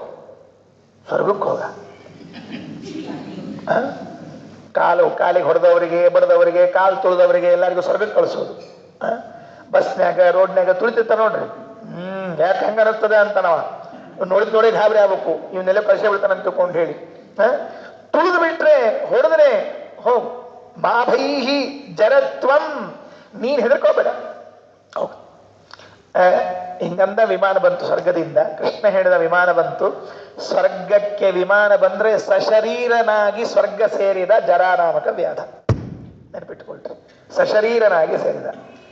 ಏನಿದರಲ್ಲಿ ನಡೆದದ್ದು ಘಟನೆ ಅಂತ ಕೇಳಿದ್ರೆ ಅದಕ್ಕೆ ಇದಕ್ಕೆ ಕಾರಣವನ್ನು ಶ್ರೀಮದಾಚಾರ್ಯ ಹೇಳ್ತಾರೆ. ಆ ಹೊಡೆದವನು ಯಾರು, ಅವನಿಗೆ ಏನಾಯಿತು, ಇದು ಯಾಕೆ ಬಂತು ಅಂದ್ರೆ ಪಾದಪ್ರಹಾರ ದೋಷೇಣ ತಂಭೃಗುಂ ವ್ಯಾಧತಾಂ ಗತಂ. ಭೃಗು ಋಷಿಗಳೇನಿದ್ರಲ್ಲ ಅವರೇ ಜರಾನಾಮಕ ಬೇಟೆಗಾರ. ಯಾಕೆ? ಹಿಂದೆ ಭೃಗು ಋಷಿಗಳು ನಾರಾಯಣ ವೈಕುಂಠದಲ್ಲಿ ಮಲ್ಕೊಂಡಿದ್ದಂತ. ಈ ಕೆಲವರೆಲ್ಲ ಗಂಗಾ ನದಿಯಲ್ಲಿ ಯಜ್ಞ ಮಾಡ್ತಾ ಕೂತಿದ್ದಾರೆ. ನಾರದರು ಬಂದು ಕೇಳಿದ್ರಂತೆ, ಯಜ್ಞ ಮಾಡ್ತಾ ಇದ್ದೀರಲ್ಲ, ಯಾರಿಗೆ ಸಮರ್ಪಣೆ ಮಾಡ್ತೀರಿ ಹೇಳ್ರಿ ಅಂತ ಕೇಳಿದ ಕೂಡಲೇ ಗೊತ್ತೇ ಆಗ್ಲಿಲ್ಲ ಅಂತ, ಕೃಷ್ಣಗೋ ಶಿವನಿಗೋ ವಿಷ್ಣುವಿಗೋ, ಸರಿ ನಿರ್ಧಾರ ಮಾಡಿಕೊಂಡು ಬರೋಣ ಅಂತ ಭೃಗು ಋಷಿಗಳನ್ನ ಕಳಿಸಿದ್ರಂತೆ. ವೆಂಕಟೇಶ್ ಮಹಾತ್ಮೆ ಕೇಳ್ತಿರಲ್ಲ, ಅದೇ ಬ್ರಹ್ಮದೇವ್ರ ಮನೆಗೆ ಹೋದ್ರು, ರುದ್ರದೇವ್ರ ಮನೆಗೆ ಹೋದ್ರು, ಉತ್ತರ ಸಿಗಲಿಲ್ಲ. ನೇರ ಶ್ರೀಮನ್ ನಾರಾಯಣನ ಮನೆಗೆ ಹೋದ್ರು. ಅವ ಮಲ್ಕೊಂಡ್ಬಿಟ್ಟಿದ್ದ. ನಮ್ಮ ನಾರಾಯಣ ಯಾವಾಗ್ಲೂ ಮಲ್ಕೊಂಡಿರ್ತಾನ್ರಿ. ಲಕ್ಷ್ಮೀ ಆಲಿಂಗಿತನಾಗಿ ಆನಂದದಿಂದ ಮಲಗಿರ್ತಾನವ. ಜಾಡಿಸಿ ಒದ್ಬಿಟ್ರು ಭೃಗು ಋಷಿಗಳು. ಪಾದ ಪ್ರಹಾರ ದೋಷೇಣ ತಂಭೃಗುಂ ವ್ಯಾದತಾಂ ಗತಂ. ಅಲ್ಲಿ ಒದ್ದದ್ದಕ್ಕಾಗಿ ಇವತ್ತು ಕೃಷ್ಣಾವತಾರ ಕಾಲದಲ್ಲಿ ಅವನಿಗೆ ಒಂದು ಬೇಟೆಗಾರನ ಜನ್ಮ ಬಂದಿತ್ತಂತೆ. ಪಶ್ಚಾತ್ತಾಪೇನ ಚ, ಪಶ್ಚಾತ್ತಾಪ ಪಟ್ಟ ಭೃಗು ಋಷಿಗಳು. ಮೊದಲೇ ಮನಸ್ಸಿನ ತುಂಬಾ ಪಶ್ಚಾತ್ತಾಪ ಇತ್ತು, ದೇವರಿಗೆ ಒದ್ದು ಬಿಟ್ಟೆ ಅಂತ ಹೇಳಿ. ಈಗ ಕೃಷ್ಣನ ಪಾದಕ್ಕೆ ಬಾಣವನ್ನ ಹೊಡೆದ್ರು. ಏನಾಗಬೇಕು, ಬಂದು ಗೋಳಾಡಿ ಬಿಟ್ಟಿದ್ದಾರೆ. ಸ್ವಾಮಿ ತಪ್ಪಾಗೋಯ್ತು, ನಾ ಮಾಡಬಾರ್ದಾಗಿತ್ತು, ಈ ಕೆಲಸ ಮಾಡಬಾರ್ದಾಗಿತ್ತು ಅಂತ. ಆಗ ಕೃಷ್ಣ ಸ್ವಾಜ್ಞಾ ಪ್ರಾಪ್ತ ವಿಮಾನೇನ ದಿವಂ ನಿನ್ನೆ ಜನಾರ್ದನ ಆಜ್ಞೆಯಿಂದ ವಿಮಾನವನ್ನ ತರಿಸಿ ಭೃಗು ಋಷಿಗಳನ್ನ ಅರ್ಥಾತ್ ಜರಾನಾಮಕ ವ್ಯಾಧನನ್ನ ಕೊಟ್ಟು ಕಳಿಸಿದ್ರಂತ. ಅಲ್ರಿ, ಅವ್ರು ಮಾಡಿದ್ದೇನು ಪುಷ್ಪಂ ಸಮರ್ಪಯಾಮಿ ಅಂದಿಲ್ಲ, ಪಾದ್ಯಂ ಸಮರ್ಪಯಾಮಿ ಅಂದಿಲ್ಲ, ಬಾಣ ಹೊಡೆದಾರೆ. ಇಷ್ಟಕ್ಕೆ ಹೆಂಗೆ ಕಳಿಸಿದ್ರು ಅಂತ ಕೇಳಿದ್ರೆ ವಾದರಾಜ ಶ್ರೀಚರಣರು ಬಹಳ ಅದ್ಭುತವಾದ ವ್ಯಾಖ್ಯಾನವನ್ನು ಮಾಡುತ್ತಾರೆ. ಏನಾಯಿತು? ಭಕ್ತಿರೂಪ ಮಹಾಪ್ರಾಯಶ್ಚಿತ್ತ ಕರಣಾಥ. ವಾದರಾಜ ಸ್ವಾಮಿಗಳು ಅಲ್ಲಿ ವ್ಯಾಖ್ಯಾನ ಮಾಡಿದ್ದು. ಭಕ್ತಿರೂಪ ಮಹಾಪ್ರಾಯಶ್ಚಿತ್ತ ಕರಣಾತ್ ಕೃಷ್ಣ ಚರಣಸ್ಯ ಈಶದಪಿ ವೇದಾಭಾವೇನ. ಇವನು ಹೊಡೆದಿದ್ದ ಅಷ್ಟೇ, ಕೃಷ್ಣನ ಪಾದಕ್ಕೆ ಏನಾಗಿದ್ದಿಲ್ವಂತ. ಯಾಕೆ? ಹೇಗೆ ನಾವೆಲ್ಲ ದೇವರಿಗೆ, ನಮ್ಮ ಮನೆಯಲ್ಲಿ ಇದ್ದ ದೇವರಿಗೆ ಅಥವಾ ಹೊರಗಿನ ಎಲ್ಲ ದೊಡ್ಡ ದೇವರಿಗೆ ಸುವರ್ಣ ಪುಷ್ಪಗಳನ್ನು ಕೊಡ್ತೀವಲ್ಲ, ದೇವರಿಗೆ ಏರಿಸ್ರಿ ಅಂತ ತಿಳಿದುಕೊಂಡು ಹೇಳಿ, ಹಾಗೆ ಜರಾನಾಮಕ ವ್ಯಾಧ ಹೊಡೆದ ಬಾಣ ಅಯೋಮಯ ಪುಷ್ಪ ಪೂಜಾರೂಪತ್ವೇನ, ಅವೆಲ್ಲವೂ ಕೂಡ ಕಬ್ಬಿಣದ ಹೂಗಳಾಗಿ ದೇವರ ಪಾದ ಪೂಜೆಯಾಗಿ ಬಿಟ್ಟಿದ್ವಂತೆ. ಅವು ಬಂಗಾರದ ಹೂಗಳನ್ನು ಹೇಗೆ ಏರಿಸ್ತೀವಿ ಹಾಗೆ ಕಬ್ಬಿಣದ ಹೂಗಳಾಗಿ ಏರಿಸಿದ್ದು. ಈಶದಪಿ ದೋಷೋನ ಸ್ಯಾತ್, ಒಂಚೂರು ದೋಷ ಇರಲಿಲ್ಲ. ನಿಮಗೆ ಹೇಗೆ ಗೊತ್ತಾಯಿತು? ಅನ್ಯಥಾ ತೇನೈವ ಶರೀರೇಣ ಸ್ವರ್ಗಾರೋಹಣ ಅಯೋಗಾತ್. ಪಾಪ ಮಾಡಿದ ದೇಹದಿಂದ ಸ್ವರ್ಗಕ್ಕೆ ಹೋಗ್ಲಿಕ್ಕೆ ಬರ್ತಿತ್ತ? ಪಾಪ ಮಾಡಿದ ದೇಹದಿಂದ ಸ್ವರ್ಗಕ್ಕೆ ಹೋಗ್ಲಿಕ್ಕೆ ಬರೋದೇ ಇಲ್ಲ. ಅದರ ಅರ್ಥ ಏನೋ, ಪಾಪ ಮಾಡೇ ಇಲ್ಲ. ಯಾಕೆ ಅಂದ್ರೆ ಪಶ್ಚಾತ್ತಾಪ ಮಾಡಿಕೊಂಡ್ರು. ನಿನ್ನ ಪಾದ ಕೊಡಿಬಾರ್ದಾಗಿತ್ತು, ತಪ್ಪಾಯಿತು ಅಂತ ಪಶ್ಚಾತ್ತಾಪ ಮಾಡಿಕೊಂಡದ್ದರ ಫಲವಾಗಿ ಅವರಿಗೆ ಸಶರೀರವಾಗಿ ಸ್ವರ್ಗಕ್ಕೆ ಹೋಗೋದು ಬಂತು. ಹಾಗಾಗಿ ಏನಾಯ್ತು ಅರ್ಥ? ತಪ್ಪು ಮಾಡಿದಾಗ ಪ್ರಾಯಶ್ಚಿತ್ತವನ್ನ ಮಾಡಿಕೊಂಡ್ರೆ ಆ ಪಾಪ ಹೋಗುತ್ತದೆ. ಪ್ರಾಯಶ್ಚಿತ್ತ ಅಂದ್ರೆ ಏನ್ರಿ? ನಾವು ಪ್ರಾಯಶ್ಚಿತ್ತ ಮಾಡ್ಕೋಬೇಕು ಅಂತ ಇಟ್ಕೊಂಡಿವಿ ಆಚಾರ. ಪ್ರಾಯಶ್ಚಿತ್ತ ಅಂದ್ರೆ ಏನ್ ಹೇಳ್ಬಿಡ್ರಿ ನೋಡಂತ, ನಮಗೂ ಗೊತ್ತಿರ್ಬೇಕಲ್ರಿ. ಮತ್ತೆ ಪ್ರಾಯಶ್ಚಿತ್ತಗಳು ಒಂದು ರೀತಿಯಿಂದ ಇಲ್ಲ. ಪ್ರಾಯ ಪಾಪಂ ಸಮುದ್ದಿಷ್ಟಂ ಚಿತ್ತಂ ತತ್ ಶೋಧನಂ ಸ್ಮೃತಂ. ಪ್ರಾಯಶ್ಚಿತ್ತ ಅಂದ್ರೆ ಪ್ರಾಯ ಅಂದ್ರೆ ಪಾಪ, ಚಿತ್ತ ಅಂದ್ರೆ ಶೋಧನ. ಪಾಪ ಶೋಧನವನ್ನ ಮಾಡಿಕೊಳ್ಳೋದಕ್ಕೆ ಪ್ರಾಯಶ್ಚಿತ್ತ ಅಂತ ಕರೀತಾರೆ. ಪ್ರಾಯಶ್ಚಿತ್ತ ಮಾಡ್ಕೋಬೇಕು ಅಂತಿರ್ತಾರೆ. ಏನೇನವರಿ ಪ್ರಾಯಶ್ಚಿತ್ತದಲ್ಲಿ ಹೇಳಿ ನೋಡಂತೆ? ದಾನ, ಪ್ರದಕ್ಷಿಣೆ, ನಮಸ್ಕಾರ, ತೀರ್ಥಸ್ನಾನ, ಕ್ಷೇತ್ರ ಸಂಚಾರ, ವ್ರತಗಳು, ಇವೆಲ್ಲವೂ ಕೂಡ ಪ್ರಾಯಶ್ಚಿತ್ತದಲ್ಲಿ ಬರುವುದು. ಅದರಂತೆ ಇನ್ನೊಂದು ಪ್ರಾಯಶ್ಚಿತ್ತ ಇದೆ. ಯಾವುದು? ಪಶ್ಚಾತ್ತಾಪ ಎನ್ನುವುದು ಒಂದು ಪ್ರಾಯಶ್ಚಿತ್ತವೇ. ಹೇಗೆ ದಾನ ಕೊಡುವುದು ಒಂದು ಪ್ರಾಯಶ್ಚಿತ್ತವೋ, ಪಶ್ಚಾತ್ತಾಪ ಪಡುವುದು ಒಂದು ಪ್ರಾಯಶ್ಚಿತ್ತವೇ. ಪಶ್ಚಾತ್ ಅನಂತರದಲ್ಲಿ ತಾಪ ನಾ ಮಾಡಬಾರ್ದಾಗಿತ್ತು ಅಂತ ಅನಿಸ್ಬೇಕು. ಇದು ಯಾವಾಗ ಅಂತ ಒಂದು ಪ್ರಶ್ನೆ. ಯಾವಾಗ ಅಂದ್ರೆ ಏನ್ರಿ ಆಚಾರ ಅಂದ್ರೆ, ಪ್ರತಿ ಸರ್ತಿ ಮಾಡಿದಾಗೋ ಹೆಂಗೆ ಮತ್ತೆ ಒಮ್ಮೆ ಮಾಡಿ ಇನ್ನು ನಾನು ಈ ಜನ್ಮದಲ್ಲಿ ಮಾಡುವುದಿಲ್ಲ ಅಂತ ಪಶ್ಚಾತ್ತಾಪಟ್ರೆ ಆ ಪಾಪ ಹೋಗ್ತದೆ. ನಿನ್ನೆ ಮಾಡಿದ್ದಕ್ಕೆ ನಿನ್ನೆ ಪಶ್ಚಾತ್ತಾಪ, ಇವತ್ತು ದಿವಸ ಪಶ್ಚಾತ್ತಾಪ. ಈ ಪ್ರಾಯಶ್ಚಿತ್ತ ಅರ್ಘ್ಯ ಇದ್ದಂಗ್ರಿ ಅದು. ದ್ವಾದಶಿನೂ ಕೊಟ್ಬಿಡೋದು ಪ್ರಾಯಶ್ಚಿತ್ತ ಅರ್ಘ್ಯ. ಸೂರ್ಯೋದಯಕ್ಕಿಂತ ಮೊದಲೇ ಸಂಧ್ಯಾ ಮಾಡಿರ್ತೀವಿ, ಕೊಟ್ಬಿಡೋದು. ಹಂಗ ಪಾಪ ಪ್ರಾಯಶ್ಚಿತ್ತ ಹಂಗೆ ನಡೆಯೋದಿಲ್ಲ. ಒಮ್ಮೆ ಮಾಡಬೇಕು. ಪಾಪ ಅಂದ್ರೆ ಮಾಡಬೇಕು ಅಂತ ಅರ್ಥ ಅಲ್ಲ. ಒಮ್ಮೆ ಮಾಡಿದ್ರೆ ಅದಕ್ಕೆ ಪ್ರಾಯಶ್ಚಿತ್ತ ಮಾಡ್ಕೋಬೇಕು, ಮುಗಿಸ್ಬಿಡ್ಬೇಕೆ ಹೊರತಾಗಿ ಹೆಂಗೋ ಪ್ರಾಯಶ್ಚಿತ್ತ ಮಾಡ್ಕೊಂಡಿನಿ, ನಾಳೆಗೆ ಮತ್ತೆ ಫ್ರೆಶ್ ಅಧಿಕಾರ ಬಂತು, ನಾಳೆ ಮತ್ತೊಂದು, ನಾಡ್ದು ಮತ್ತೊಂದು ಅಂತ ಮಾಡೋ ಹಂಗಿಲ್ಲ. ಅದಕ್ಕೆ ಅರ್ಥಾಂತರನ್ಯಾಸ. ಹೇಗೆ ಜರಾನಾಮಕ ವ್ಯಾಧನು ಬಾಣ ಹೊಡೆದದ್ದು ಪಾಪಕ್ಕೆ ಗುರಿಯಾಗಲಿಲ್ಲವೋ, ಹಾಗೆ ಅಚ್ಯುತ ಪ್ರೇಕ್ಷಾಚಾರ್ಯರು ಮಾಯಾವಾದವನ್ನ ಅಧ್ಯಯನ ಮಾಡಿದ್ದು ಕೂಡ ಪಾಪಕ್ಕೆ ಗುರಿಯಾಗಲಿಲ್ಲ. ಯಾಕೆ? ವಿಪ್ರತಿಸಾರಥೋ ಯತೇಹೇ, ಏನ್ ಮಾಡ್ಕೊಂಡಿದ್ರು? ಪಶ್ಚಾತ್ತಾಪವನ್ನ ಪಟ್ಟಿದ್ರು. ಯಾಕೆ ಪಶ್ಚಾತ್ತಾಪ ಪಟ್ರು? ಮುಂದಿನ ಶ್ಲೋಕ. ವಿನೀತ ಮಾಮ್ನಾಯ ಶಿರೋ ವಿಶಾರದಂ ಸದೈವ ತತ್ವಂ ಪ್ರಬುತ್ಸುಮಾದರಾತ್ ಗುರುರ್ವಿದಿತ್ವೋಪನತಾಂ ನಿಜಾಮೃತಿಂ ಕದಾಚಿದೂಚೇತಮುಪಕ್ವರೇ ಗಿರಂ. ಅವರು ಗುರುಗಳು ಒಂದು ದಿವಸ, ಯಾರ ಗುರುಗಳು? ಅಚ್ಯುತ ಪ್ರೇಕ್ಷಾಚಾರ್ಯ ಗುರುಗಳು. ಒಂದು ದಿವಸ ಅವರನ್ನ ಕರೆದು ವಿನೀತಂ, ಹೆಂಗಿದ್ರು ಅಚ್ಯುತ ಪ್ರೇಕ್ಷಾಚಾರ್ಯರು? ವಿನೀತಂ ಆಮ್ನಾಯ ಶಿರೋ ವಿಶಾರದಂ, ವಿನೀತನಾಗಿದ್ರಂತೆ, ಶಾಸ್ತ್ರದಲ್ಲಿ ಒಳ್ಳೆ ಪಾಂಡಿತ್ಯ ಇತ್ತು. ಸದೈವ ತತ್ವಂ ಪ್ರಬುತ್ಸುಂ, ಯಾವಾಗಲೂ ತತ್ವಜ್ಞಾನವನ್ನ ಮಾಡಿಕೊಳ್ಳಬೇಕು ಅಂತ ಆಸಕ್ತಿ ಇದ್ದವರು. ಗುರುಹು ವಿದಿತ್ವ, ತಮ್ಮ ಸಾವು ಹತ್ತಿರ ಬಂದಿದೆ ಅಂತ ತಿಳಿದು ಕದಾಚಿದೂಚೆ ತಮುಪಹ್ವರೇ ಗಿರಂ, ಏಕಾಂತದಲ್ಲಿ ಕರೆದು ಹೇಳಿದ್ರಂತೆ, ಮನುಷ್ಯ ಬದುಕಿನ ಉದ್ದಕ್ಕೂ ಏನು ಮಾಡಿದರೂ ಕೂಡ ಸಾವು ಹತ್ತಿರ ಬಂದಾಗ ಸತ್ಯವನ್ನು ಹೇಳಲೇಬೇಕಾಗ್ತದಂತೆ, ಅನಿವಾರ್ಯ ಆಗಿಬಿಡ್ತದೆ ಅವಾಗ. ಯಾಕೆ ಅಂದರೆ ಅವನಿಗೆ ಮುಂದಿನ ಭಯಾನಕತೆ ಕಾಣಿಸ್ಲಿಕ್ಕೆ ಪ್ರಾರಂಭ ಆಗ್ತದೆ. ಇಷ್ಟು ದಿವಸ ನಾನು ಏನೇನು ಸುಳ್ಳು ಹೇಳಿದ್ನೋ ಏನೋ, ಮುಚ್ಚಿಟ್ನೋ ಏನೋ, ಈಗಾದರೂ ಕೊನೆಗೊಂದು ದಿವಸ ಸತ್ಯ ಹೇಳ್ಬಿಡೋಣ ಅಂತ ಹೇಳಿ ಸತ್ಯ ಹೇಳಬೇಕು ಅಂತ ಬುದ್ಧಿ ಬಂತಂತೆ. ಯಾರಿಗೆ?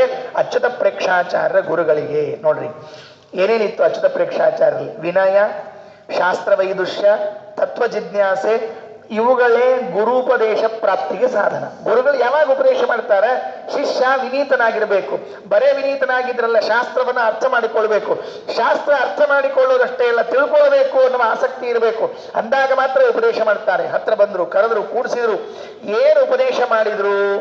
ಅಹಂ ಸ್ವಯಂ ಬ್ರಹ್ಮನ ಕಿಂಚಿದಸ್ತಿ ಮತ್ ಪರಂ ವಿಜೃಂಭೇತ ಯದಾ ಸ್ಫುಟಂ ಚಿತಿ ಇತೀಹ ಮಾಯಾ ಸಮಯೋಪಪಾದಿತಂ ನಿರನ್ವಯಂ ಸುವ್ರತಮಸ್ಮ ವಿಶ್ವಸೀಹಿ.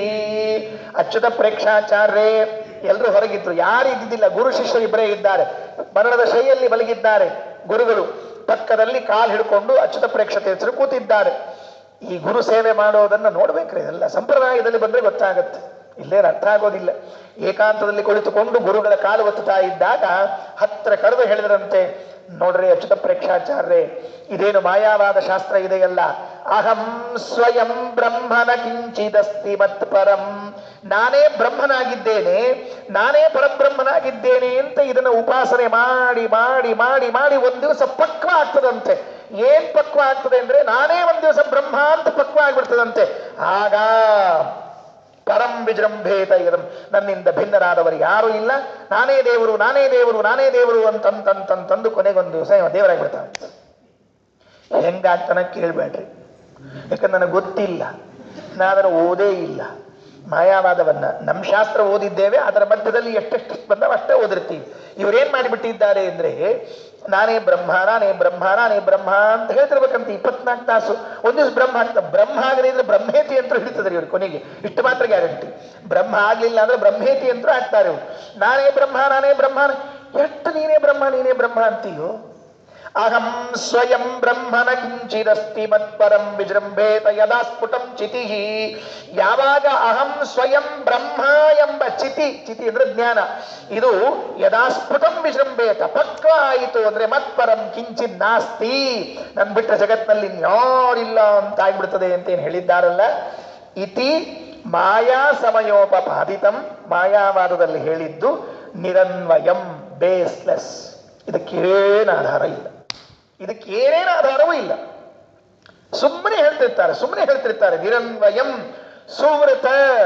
ನೀವೆಲ್ಲ ಪಾಪ ಒಳ್ಳೆ ಸಾಧನೆಯನ್ನು ಮಾಡಿಕೊಳ್ಳೋರು, ಒಳ್ಳೆ ವ್ರತವನ್ನ ಮಾಡಿಕೊಂಡು ನಿಷ್ಠೆಯಿಂದ ಇದ್ದವರು, ನಿಮ್ಮಂಥವರು ಇಂತಹ ಅಬದ್ಧ ಶಾಸ್ತ್ರಕ್ಕೆ ಗುರಿಯಾಗಬಾರದು. ಮಾಸ್ಮ ವಿಶ್ವಸೀಹಿ, ತಪ್ಪು ಶಾಸ್ತ್ರಗಳಿಗೆ ನೀವು ಗುರಿ ಆಗಬೇಡ್ರಿ, ಬಲಿ ಆಗಬೇಡ್ರಿ ಅಂತ ಹೇಳಿದವರು ಗುರುಗಳಂತ. ತಪ್ಪು ಶಾಸ್ತ್ರಗಳು ಎಷ್ಟು ಭಯಾನಕ ಇರ್ತದೆ ಅಂತ ಅನ್ನೋದಕ್ಕೆ ಒಂದು ಕಥೆ ಹೇಳ್ತೀನಿ ನಿಮಗೆ. ಆಗಲೇ ಹೇಳಿ ಹೊರಟಿದ್ದೆ, ಈಗ ಒಂದು ಹೇಳ್ತೀನಿ. ಏನು?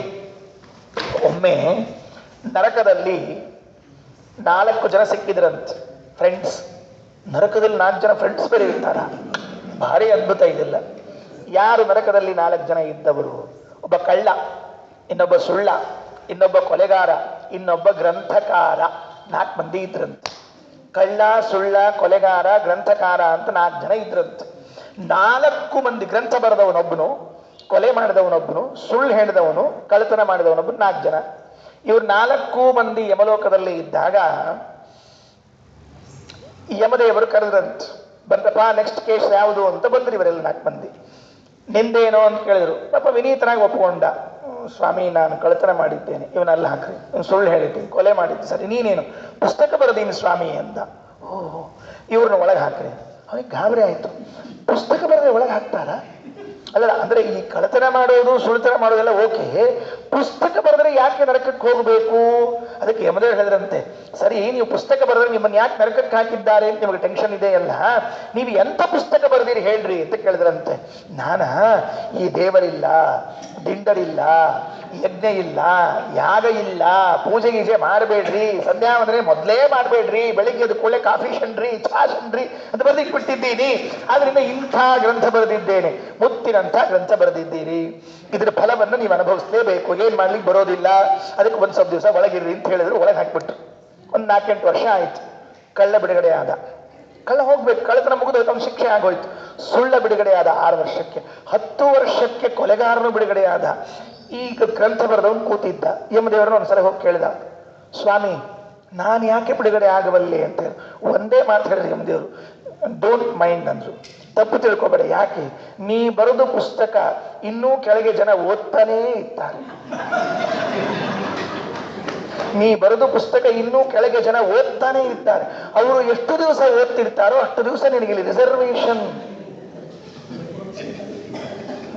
ದುಷ್ಟಶಾಸ್ತ್ರವನ್ನ ಬರೆದ್ರೆ ಎಂಥ ಭಯಾನಕ. ಅವನೊಬ್ಬನೇ ಹೋಗೋದಲ್ಲ, ಅವನು ಹೋಗಿ ಬರೋದೇ ಇಲ್ಲ. ಯಾಕೆ ಅಂದ್ರೆ ಆ ಪುಸ್ತಕ ಇಲ್ಲಿದ್ದಷ್ಟು ದಿವಸ ನಲ್ಲೇ ಇರಬೇಕು. ಇನ್ನು ನಾವೇನ್ ಮಾಡ್ಬೇಕ್ರಿ? ಇನ್ನು ಪರ್ಮನೆಂಟ್ ಅಲ್ಲೇ.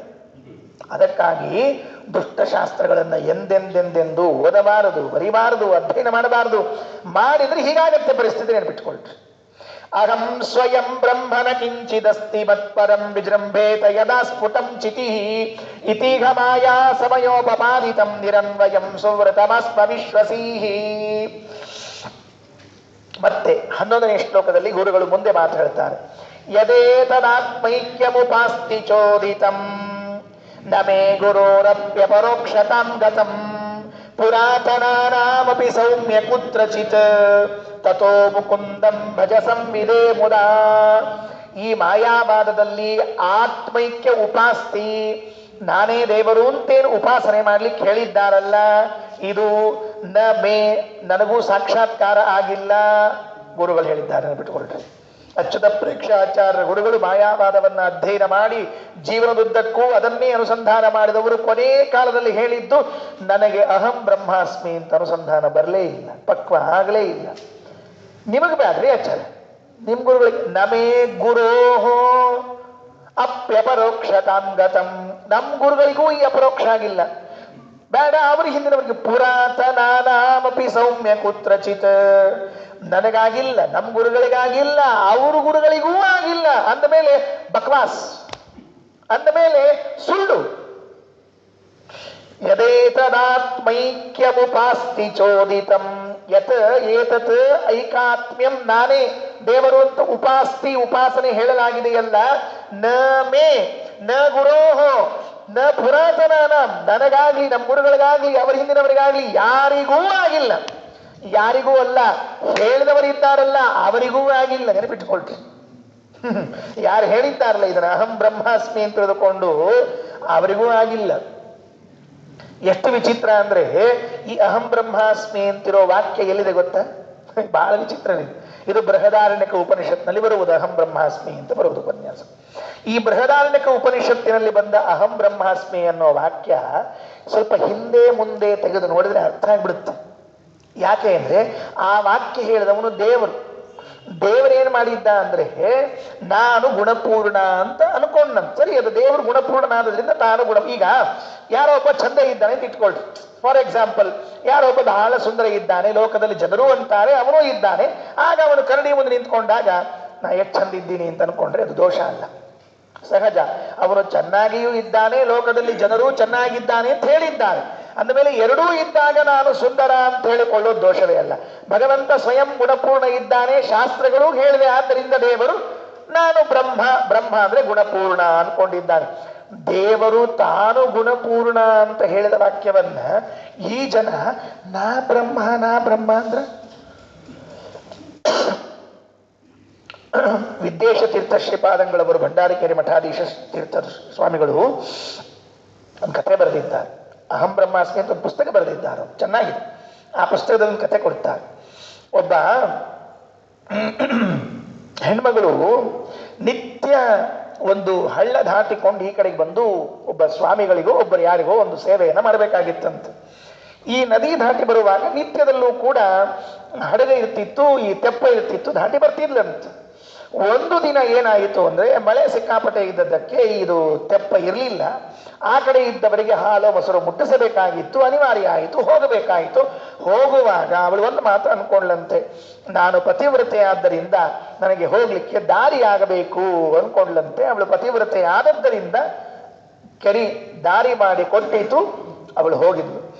ಈ ಘಟನೆ ಕರ್ಣೋಪಕರಣವಾಗಿ ಆ ಊರಿನಲ್ಲಿ ಇದ್ದ ಒಬ್ಬ ವೇಶ್ಯೆಯ ಕಿವಿಗೆ ಬಿತ್ತಂತೆ. ಅವಳಂದು ನದಿ ಯಾವಾಗ ದಾರಿ ಬಿಡ್ತದ, ಹಳ್ಳ ಯಾವಾಗ ದಾರಿ ಬಿಡ್ತದ, ನಾ ಪತಿವ್ರತ ಅಂತ ಮಂತ್ರ ಹೇಳಿದ್ರೆ ಬಿಡ್ತದ ಅಂತ ತಿಳ್ಕೊಂಡ್ಲಕ್ಕೆ. ಅರ್ಥ ಆಯ್ತಿಲ್ಲ ಅಂತ ಹೇಳಿದ್ದು, ನಾ ಪತಿವ್ರತ ಅಂತ ಅನ್ನೋದು ಮಂತ್ರ ಅಂತ ತಿಳ್ಕೊಂಡಿದ್ದಕ್ಕೆ ಬಂದ್ಲಕ್ಕೆ. ಎಲ್ಲರೂ ಕರ್ಕೊಂಡ್ ಬಂದ್ಲು. ನೋಡ್ರಿ ನಾನು ಹಾಡ್ತೀನಿ, ಆಕೆ ಏನ್ ಹೋದ್ ಹಾಟೋದು, ಆಕೆ ಏನ್ ಮಂತ್ರ ಹೇಳ, ನನ್ನ ಮಂತ್ರ ಹೇಳ್ತೀನಿ ಅನ್ಲಕ್ಕೆ.